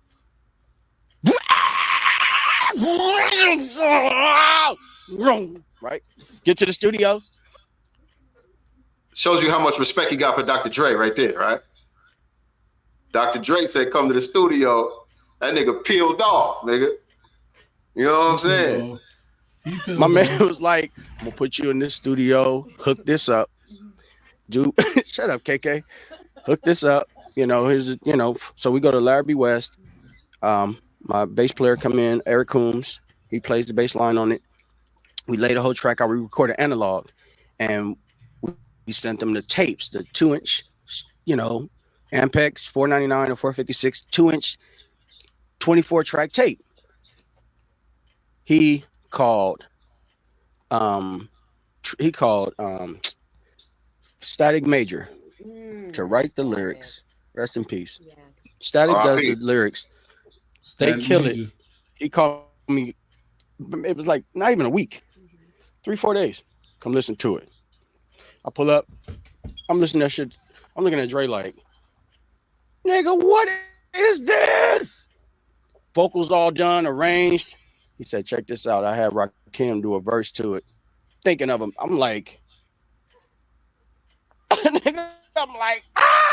don't understand when this nigga's my hero, right? Music production wise. I'm like, bro, how do you think? This record is hot. So we take it to I'm like, man. So he was like, it need one thing, you know, just, you know, because I put the claps on it and he was loving how the claps was moving around. And he was like, put some, you know, Dre, put some percussion on it. He chew his gum real hard. He work out. You know, we call it nigga Stretch Armstrong. He all super buff and shit. Put some percussion on it. I'm like, hell yeah. So I go in there. I'm playing tambourine. Like, I'm Mr. Tambourine Man. I don't even play tambourine. You know what I'm saying? That's a church instrument to me. You know, that's for the pastor and that's for the pastor's wife, the queen, whatever. Right? So I'm in there doing, yeah, exactly. The first lady, that's what they call it. That's how you know I don't go to church no more. Sorry, all first ladies out there. But I'm patting this thing. He was like, play it another way. Whatever way you want, just different. All right. So I start going. I was like, hey, do you like this? I was like, he was like, yeah. So listen, I ain't gonna play the whole thing, but the point that I'm trying to make is the role that he's describing of Dr. Dre, that's producing. Right, but that's for that particular producing. Song. That's for that DJ Quick, particular DJ song. Quick. Okay, right. hold on. That's for that particular song. Right. I'm just going by what Quick is putting out there. Okay, that's for one this is song. What Quick is that's for that song. Because look, because this leads into more songs. This leads into more songs, and so I'm saying, obviously, Quick has tremendous respect for Dr. Dre as a visionary, as a producer. Obviously, Dr. Dre got tremendous respect for DJ Quick because he brought him in on so many records. You know what I'm saying? All the All Eyes on Me stuff. Even though that was a lot of Daz Dillinger too, and Daz did actually get his credit, although that's a whole nother discussion. That's that's part of this discussion. Actually, we're gonna break that whole Chronic myth up. So yes, that's the thing. Warren G, all that. Yes. And so my thing is, because of this, what Quick is describing, people try to take away from Dr. Dre's greatness and his legacy because all these other people contributed to those records and they weren't credited, and that's the problem. So the business side, I think, has to be separated from the creative side, though, when it comes to legacy. I wouldn't say that. I think they go hand in hand because, like I said, each record presents a different scenario. Like that particular record was produced by Dre, like he said, because he didn't have a vision for it in its totality as a producer. He didn't see a vision for it, so he gave Dre a beat for that particular record. So it's different when you just say, here's a beat, go and run with it. That's a different scenario. But I want credit for what I produce. That's what he said in the previous clip you showed me. I produced those records that I want credit for. So it's different than help. Right. But he helped. But that means he had more of a production hand in those records than, hey, here's a beat, go ahead and run with it. And that's what he said. He produced this song, but he was nice enough to give me a credit. You see what I'm saying? It's different from I produced a song and then I didn't get credit for that. You see what I'm saying? His beef is I produced those other songs, but I didn't get my proper credit. I think he was being funny. Saying. That's I think he was being funny when he said credit. When he said he was nice enough to give me credit, because the story behind it is this, and this leads to the in the club record. Mm-hmm. Right? This is how the story came about Quick allegedly producing on the In the Club record. So the record that they was just talking about, the Truth Hurts record, there was a sample in there that didn't get cleared from some Indian song, some East Indian song that they sampled on there that didn't get credit, that didn't get cleared. And so that was part of what Quick did. What Quick is the one that used the sample, right? So the song comes out, the song blows up. Dr. Dre and Interscope Records got smacked with like a $500 million lawsuit, allegedly. Correct. And that's something like a $500 million lawsuit, allegedly. Right. And they had to cough up a lot of money for that record. Right. And for a long time, that record, that Truth Hurts record, wasn't available on streaming platforms or nothing until recently. Right. And originally when it came out, if you got the physical copies from back then when it came out, it says produced by Dr. Dre. It didn't have Quick's name on it. Right. Right. And so the story is being that Quick caused them this big old lawsuit, he repaid Dr. Dre by giving him the In the Club record. That's the story that's floating around now. Right. That's the story, that he didn't charge him. He made the In the Club record and he gave it to him. But on the video that I just played, he said I helped on that record. So I don't know who did what, and I want my credit. And I want my credit. He wants his credit, and he deserves his credit. Right, and I want my credit. So that tells you. Nicety Girl said, "Hey, she's been telling you about his legacy."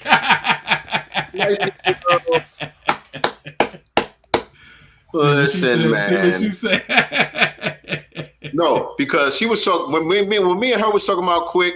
We was talking about him as a rapper, not even as a producer. We was talking about him as a rapper, and I was saying Quick.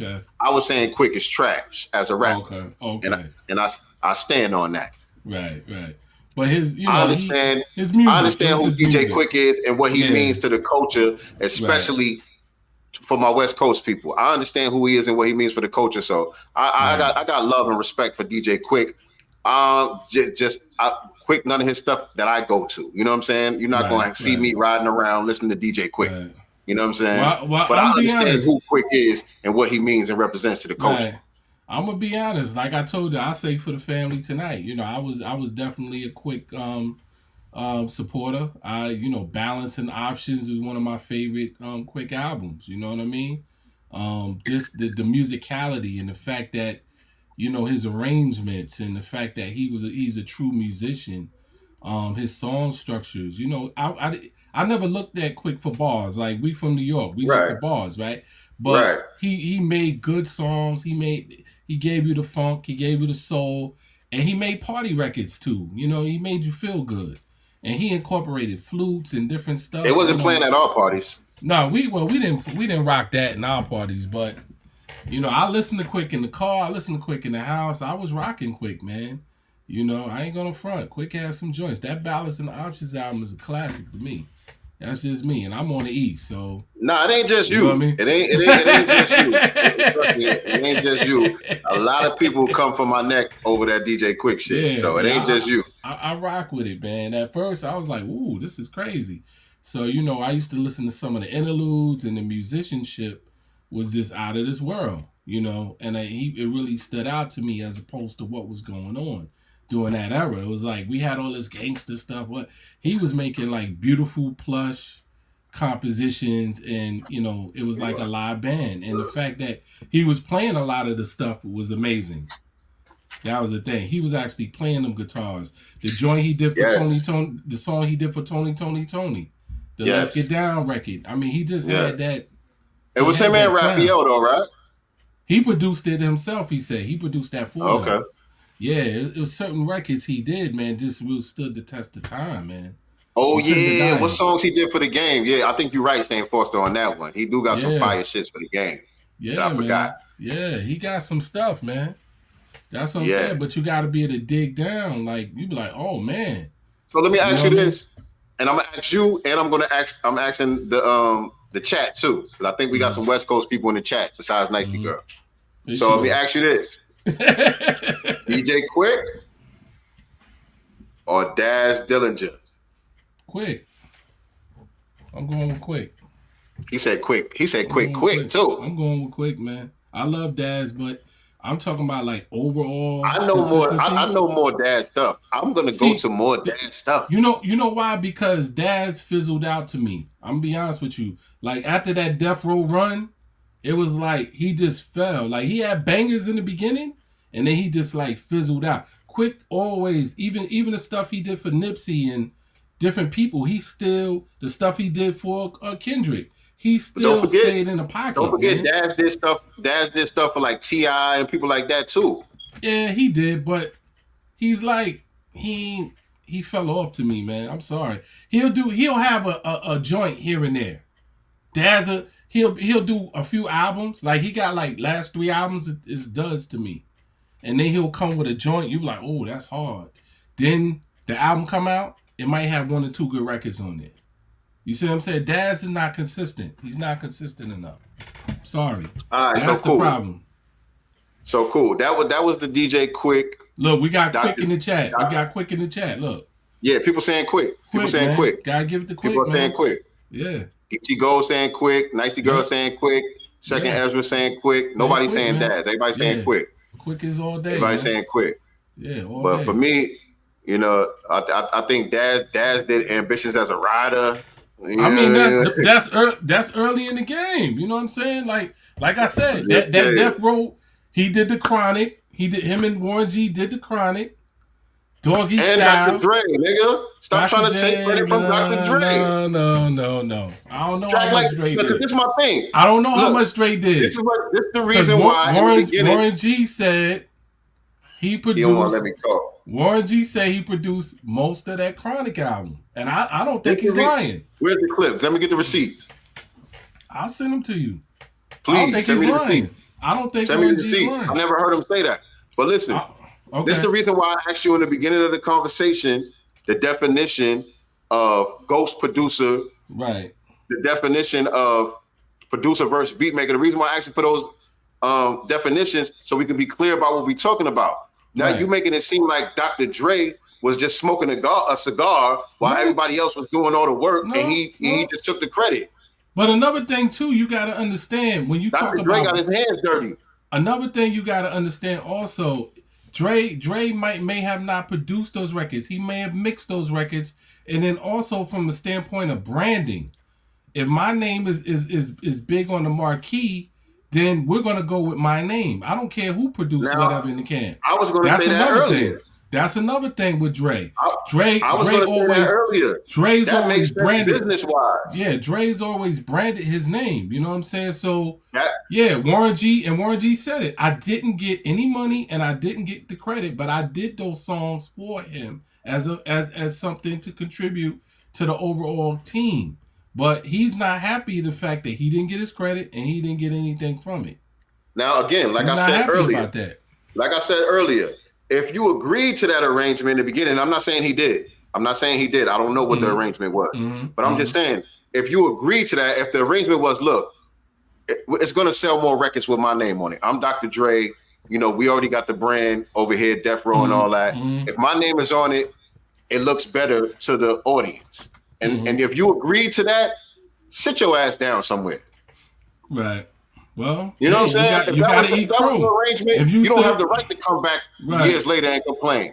Right. I mean, if that's the arrangement, yeah, you're right. I agree with you. If you say, look, I'll take an L in the beginning, you know what I mean? But if you didn't agree to that and then you got jerked in the end, a different story. Then yeah, you're gonna flip out. You got a gripe. You know what I'm saying? So Quick is right in his position. You know what I mean? He's right. All right. Give me my credit and my money. We agree on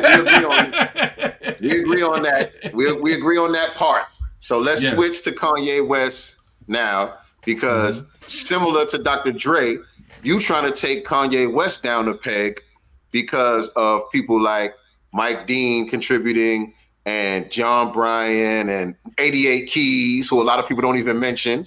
88 Keys been there since College Dropout also. Yep. But my thing is, all of these people are on the credits for not for Dr. Dre, but for Kanye West.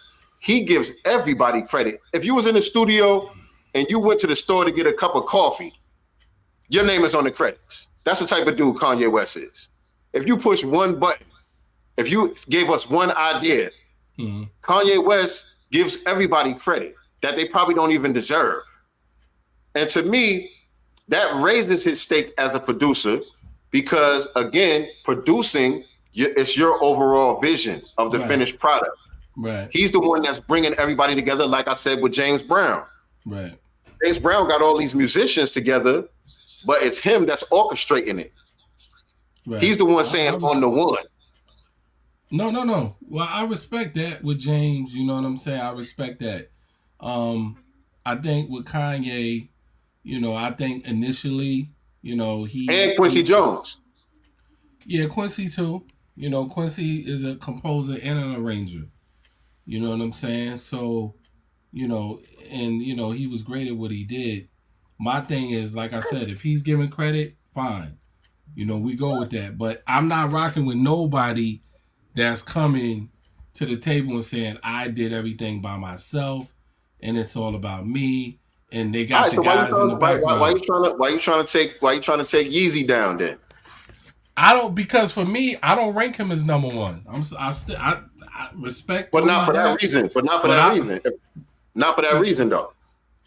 Oh, as far as not giving credit, no, not because the credit thing. It's just I don't rank him as number one all time. I'm sorry. When we look at that list, I don't see it. I don't rank him above Dilla.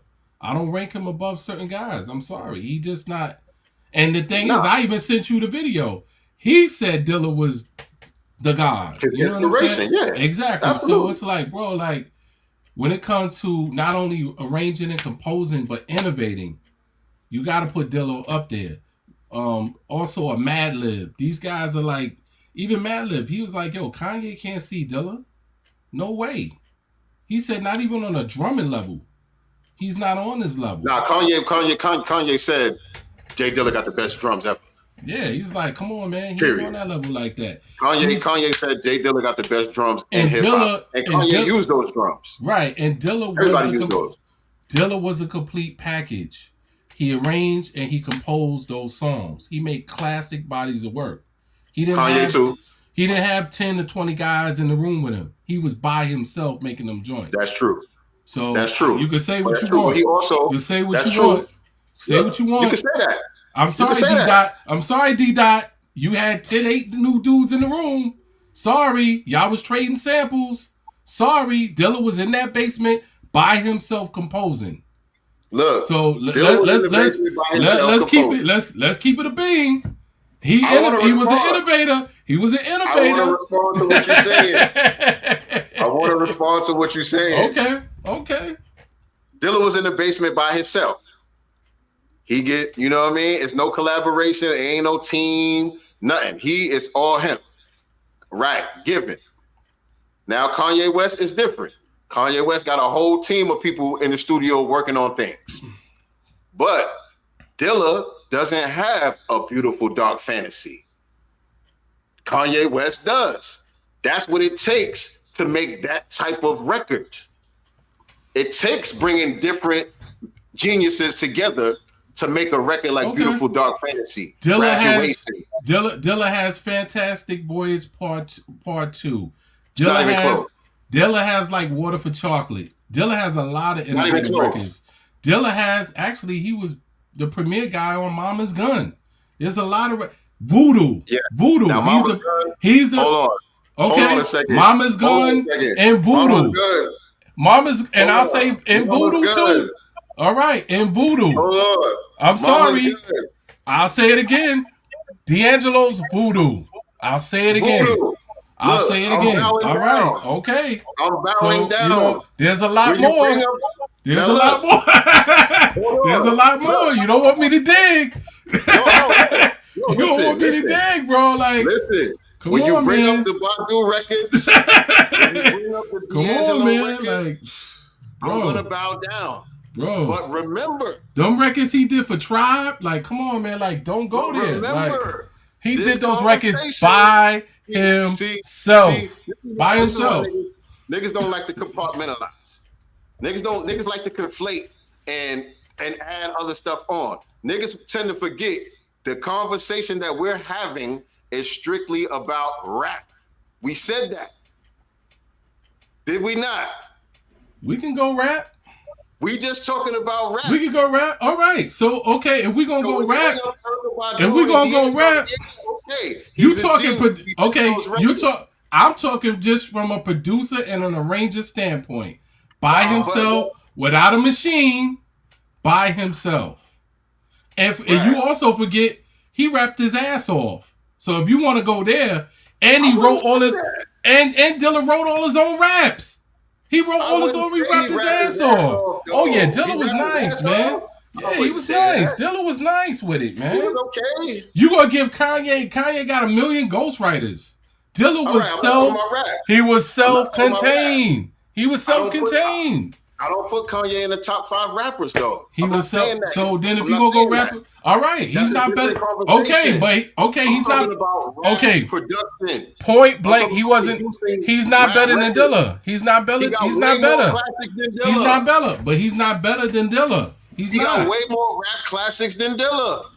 That B album by Common. Yes. For the most part. Better than like Water for Chocolate. Better? He was on that album. He was on that album. He was on that album. Wait, who was on what album? He was on the B album. Who? Dilla? Yes, he was on that album also. Dilla's not on the B album? Yes, he is. No, he's not. Okay. He's like, hold on. He's like, hold on. Bro, when you talk about bangers, like, Dilla got bangers. Dilla got bangers. He's on there too. Kanye's on there, but Dilla's on there. He's on there as well as Kanye. Dilla's not on the B album. Okay. Sorry, I don't remember that. Okay. Oh, hold on. I'm looking for. What name did he go by? We know he went under different names and shit. It might be JD. It might be J. No, he's not on this album. No, he's not on the B album. He's on the B album. He did like Water for Chocolate. I'm looking at the credits now. He did the full Water for Chocolate album, but B, I believe he's on 2 or 3 records that he did on that album. He's not on the B album. He's on there. He did Rogers, Lonnie Lynn. No, he's not on the B album. You're mistaken. He's on there. I'm gonna pull it up. Testify. Nah, you're mistaken, my brother. Oh, he did Love Is. He did Love Is. He also did It's Your World, and he did another record on there, I believe. Oh yes, sir. Yep, he did both of those. He's on there, baby. He's on. I'm telling you, man. He did both of those. But Kanye West is the executive producer. He's the exec, because I think Dilla, he passed before they rapped. He passed before they rapped. Kanye said, not Kanye. Common said. Yeah, but yeah. Running. He's on 2 records. Okay, Running by Farside, classic. Yes, innovative. Absolutely. Stakes is High, De La Soul. Absolutely classic. Come on, man. Like, stop it, man. Absolute classic. You gonna tell me albums though? Well, he didn't do as far as he did Tribe. He did Tribe. He did the Tribe albums classic. The Common albums classic. You know what I'm saying? Water for Chocolate. Vibing Thing, Q-Tip, The Light, Common. Come on, man. Little Brother, yes, sir. Little Brother. Those are his rap classics. But Kanye, not only do he got his own catalog, he got the Common joints, he got the Pusha T joints, he did Twister. You know, like he resurrected niggas' career. Common and Twister. They was on the last leg of their career until Kanye got a hold of them. Jay Dilla did Busta Rhymes, The Coming. Still Shining. It's a party. He did a lot of records on there. Still Shining, Keep It Moving, It's a Party. Yeah. He did a lot of records on there. Like, I'm trying to tell you, you know what I'm saying? He got a lot, man. He got a lot, bro. Like, I can go. They got Dilla at number. What they had Dilla at? He's way down on that list. They had Dilla at number 13. Yeah. I don't agree with that. I think Dilla should have been in the top 10 for me.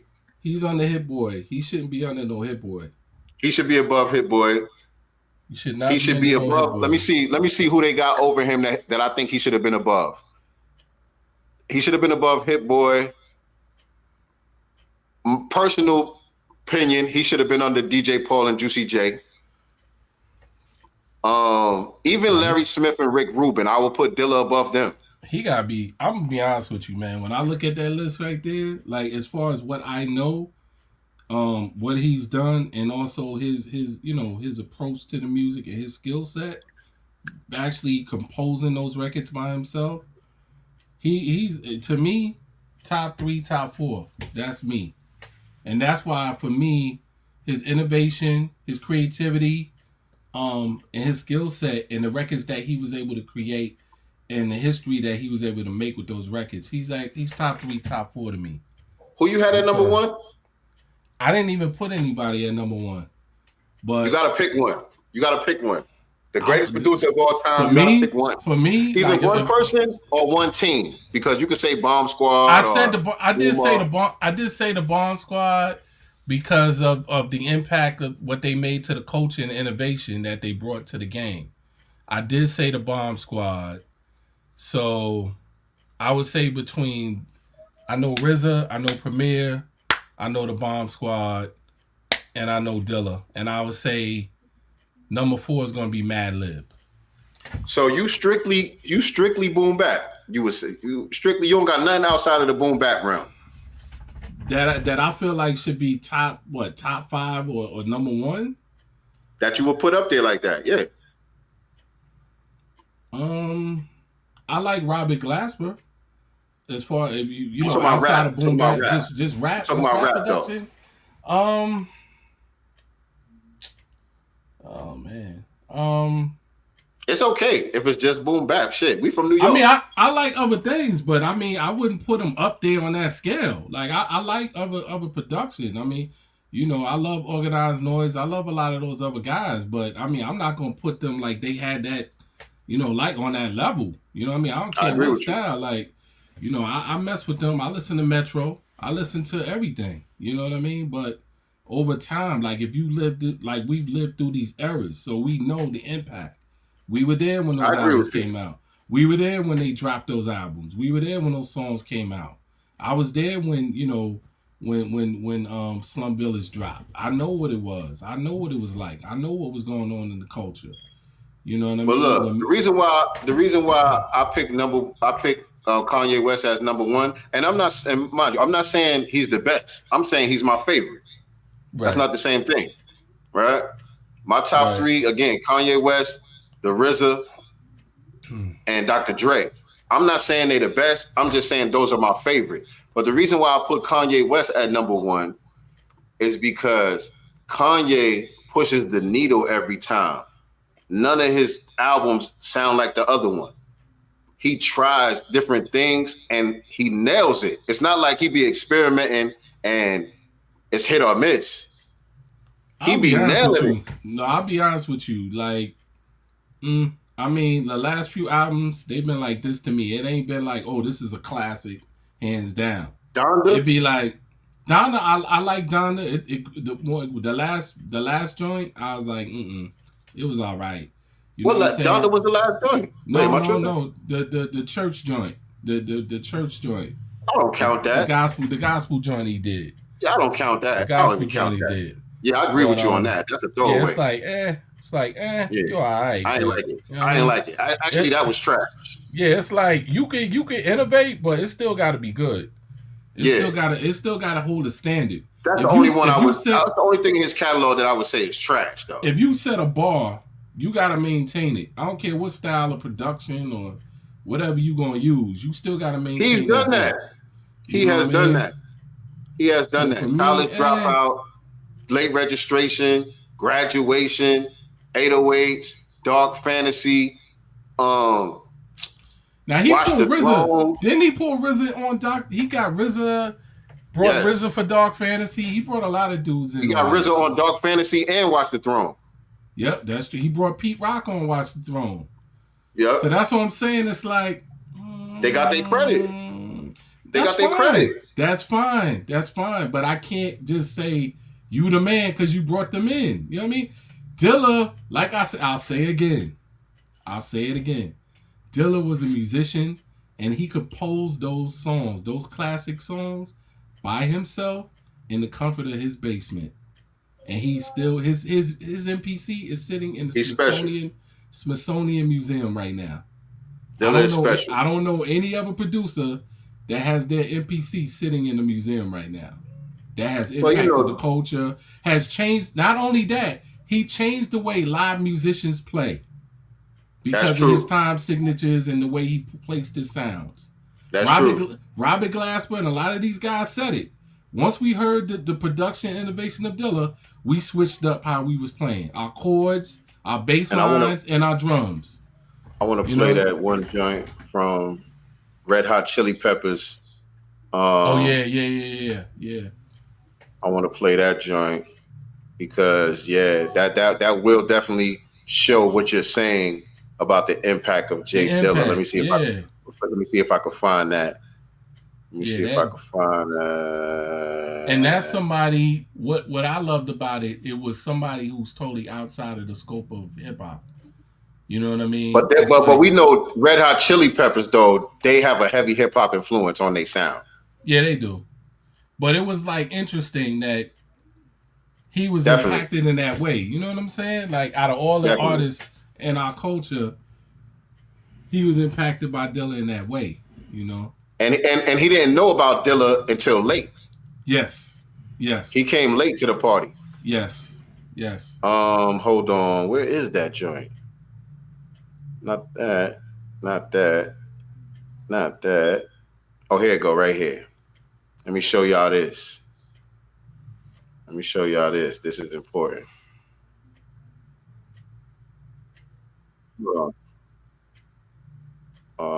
This is a short. Okay, hold on. Let me share the screen. And this is Flea from Red Hot Chili Peppers. Yeah.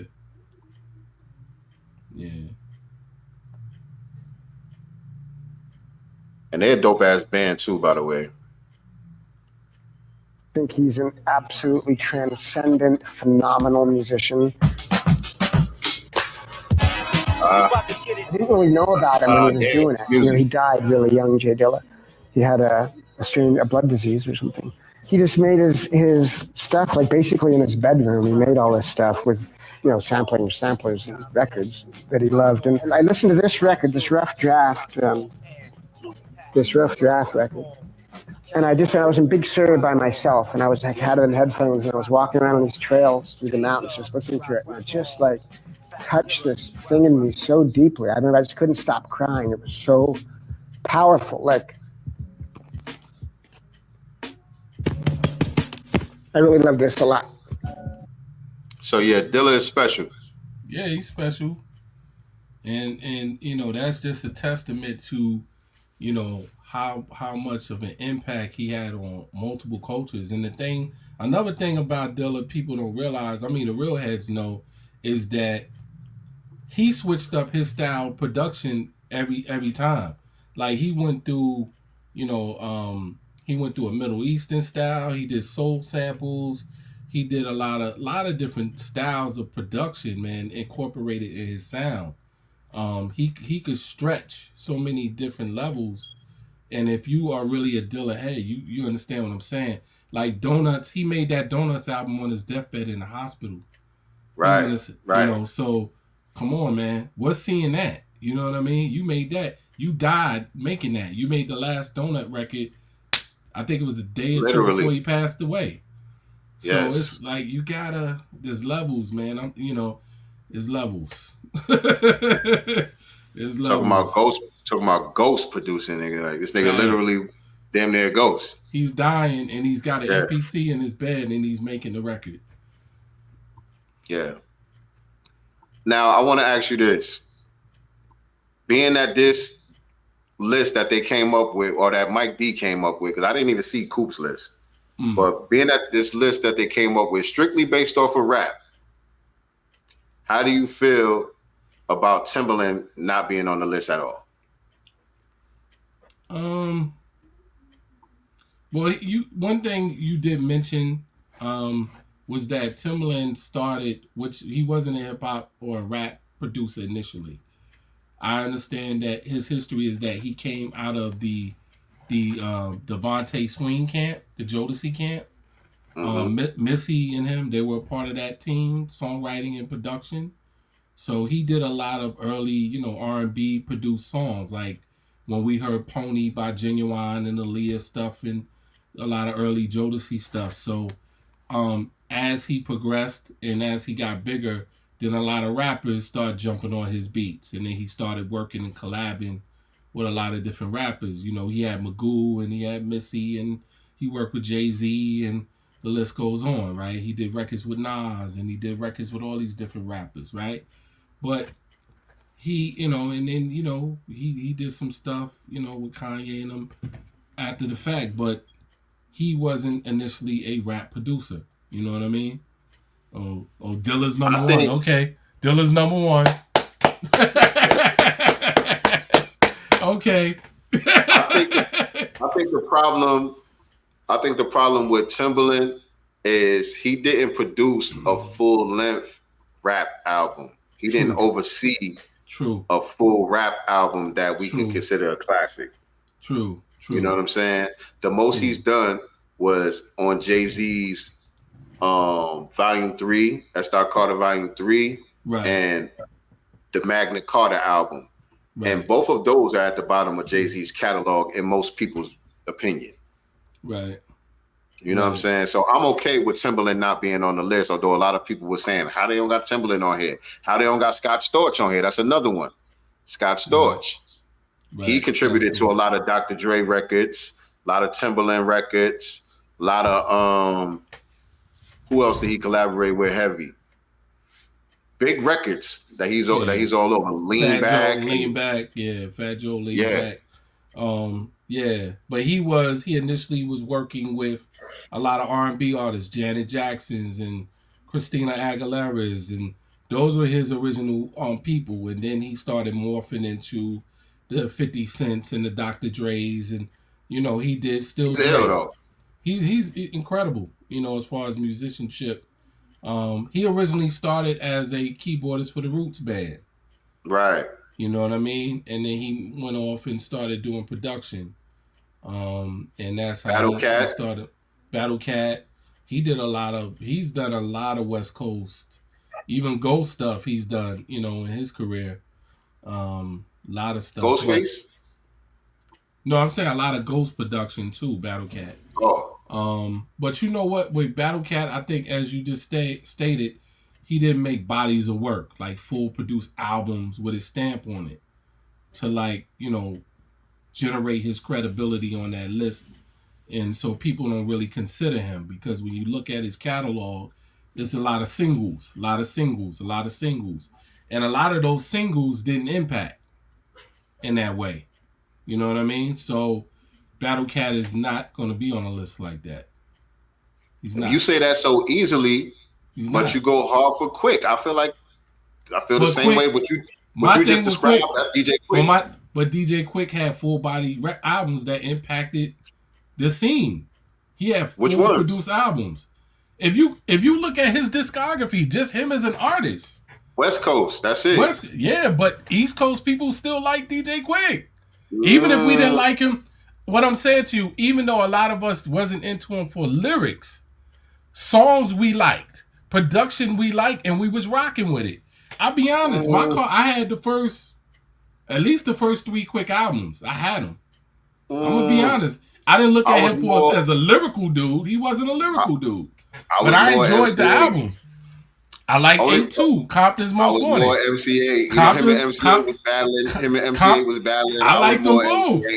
Compton Most Wanted was the bomb. You know what I mean? Right. And what I liked about MCA and Compton Most Wanted was that their production sounded East Coast like Bomb Squad style. And that style of production, they was heavy on the loops.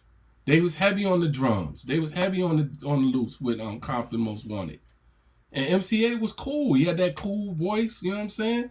I rock with MCA. I rock with Quick. I rock with both of them. Straight up. You know what I mean? I straight up was a Ghetto Boy Scarface. I just shout out to Scarface. That Tiny Desk is classic. The new Tiny Desk concert. Classic. Man. Classic. Instant classic. Classic, bro. If y'all haven't seen that, they just released the new Tiny Desk concert with Scarface. He got Mike Dean up there with him. Yep. Ill Band with the background singers. He playing guitar. Crazy. It's dope, man. It's the best rap Tiny Desk, hands down. Period. Out of all the rappers that been on Tiny Desk, that's number 1 easily. Period. And they had Rakim up there, and you know what I'm saying. Kane been up there. Nah, Scarface got it. Yep. Scarface got it. That was dope. Yeah, that was crazy. That was dope. Yeah. So yeah, man, we show love to them dudes. You know what I'm saying? They was killing it. You know, they had their mark in the game as well. We just wasn't East Coast. Oh nah. We listen to all them dudes. That's a misnomer. Yeah. That's a rumor. That's a rumor and a misnomer that New York niggas was hating on the South and hating on the West Coast. The reason why that's out there is because of the radio stations. It was the New York industry that was hating on other regions. Right. The niggas on the ground, us on the streets, we fucked with the NWAs, the Compton's Most Wanted, the fucking King T's. We fucked with the Scarfaces, Outkast. Yeah. Like we listened to all that shit growing up. New York niggas on the streets, we was never hating on the South. We was never hating on the West. That is a rumor. That is a misnomer. That shit was never true. The motherfuckers that was hating was the New York music industry, and most of those are a bunch of tethers. Yep, that's a fact. New York niggas was never hating on the South because most of our family is from the South, nigga. Those are cousins. The ones that was hating was the goddamn tethers. We need to clear that up because that been a rumor that been around ever since the Source Awards. Ever since motherfucking Dre 3000 said the South got something to say. This thing been lingering about New York niggas hating on the South and all that shit. Never been true. And this nigga Big Gip, I feel like Big Gip got a real bug in his ass. Every interview he do, he trying to shit on Hove and Diddy and all these guys and act like they don't deserve what they got. Nah, them niggas put in that work. Them niggas got classics. Them niggas, they are who they are for a reason. You know what I'm saying? But this nigga seemed like he got a bug up his ass just about New York niggas. Listen, man, New York, we got love, my nigga. We got love no matter where you from. If your shit was dope, we fucked with it. Yeah. The first time I heard 8 Ball and MJG, not the first time I heard him, but what really put me on to 8 Ball and MJG was Mobb Deep. Mobb Deep put 8 Ball and MJG on the record, which made me go down the rabbit hole. Nas put Scarface on the record. Yep. You know what I'm saying? Which sent a lot of niggas down the rabbit hole. I was already on Scarface before that, but that sent a lot of niggas on the rabbit hole with Scarface. Even Jay-Z doing the Juvenile record. You know what I'm saying? Putting UGK on Big Pimpin'. Niggas didn't know about UGK before that. Yep. New York niggas always had love for the South, always had love for niggas on the West Coast, all that shit. You know what I'm saying? It was the radio stations and the magazines over there, Source Magazine, them niggas out there in Boston. Those was the niggas that was hating on the other region. It was never us. No, I agree. I agree with that. But we about to get up out of here, man. This was no conversation. We gotta do more of these. We gotta be more consistent. Do more of these music conversations, man. You know what I mean? Get into it. And people have been asking for some new music from me and you as well. We gonna, you know, I ain't making no promises, but we gotta get back in the lab also. Thanks. And let me throw this banner up here for those of y'all that don't know. You can go to the mastersrsvp.com if you want to support me and DJ RP Beats with the Masters Table album. It's available on all streaming platforms. Type in DJ RP Beats, Sincere Love to God, the Masters Table. Check out the Spear and the Shield. Check out the Master Elements album, all of our joints that we got out there. If you're not already up on them, definitely go check those out. And yeah, visit the Masters RSVP.com today. Yes, sir. We need a tiny desk. We need I want to do that so bad. Masters Table tiny desk. That's what we need to do next. I want to do that shit so bad, man, with the live band, with the background singers. Facts. The background singer, background singers are my favorite. You know what I mean? I love singers, vocalists, period. But when background singers get it right, it's just something about it, man. Yep. There's just something about it. He had the background singers on my block. Oh, yeah, man. That was crazy. Oh, that smile record. Woo. Yo. Crazy. Crazy. Oh my God. I felt that all in my soul today. I was like, oh man. Yeah. Crazy, man. Crazy. Impact. Yeah, man. So in conclusion, you know what I'm saying? Music is subjective. We're never gonna agree 100%. You know, these lists, they come and go. You know what I mean? I don't put too much stock in the list. So I find it interesting. It sparks conversation and all that. But I don't put too much stock in, especially when it comes from, you know, like Billboard and some of these major mainstream outlets out from outside the culture who've been exploiting the culture for all these years. I don't give them niggas no type of energy when they come out with their punk ass lists. That goes all the way back to when they was doing that shit on MTV with the hottest rappers and all of that shit. They was putting Jim Jones and Gucci Mane on top of Nas and shit like that. Like, I never paid none of that shit no mind. But when people like, according to hip hop, people who is actually a part of the culture, people who actually do real journalism, when they, you know, bring conversations like this to the table, I can appreciate it to a certain degree. And this was fun, man. Yeah, man. A lot of fun. For sure. And so I appreciate y'all rocking with us. As always, me and Nicety will be here, I believe, on Wednesday. I believe we got somebody on Wednesday for another episode of the Black Business Showcase. Dope. And then we'll be back again on Sunday for our regular current event show where we cover things that we feel are important to what's going on in Black society. So y'all make sure y'all check us out for that. Make sure y'all subscribe to our YouTube channel, Godcast Enterprises on YouTube. We got the new channel over here on YouTube for the Godcast business. So Godcast Enterprises on YouTube. Make sure you are subscribed to that channel. Click the notification bell so you can be reminded whenever we go live or drop new videos on that channel. And follow me. I'm at Sincere Love to God on all on all social media platforms. And RP, let everybody know where they can find you at as well, bro. Find me, DJ RP Beats, on all social media platforms. I'm in there. I'm there. Yes, sir. Yes, indeed.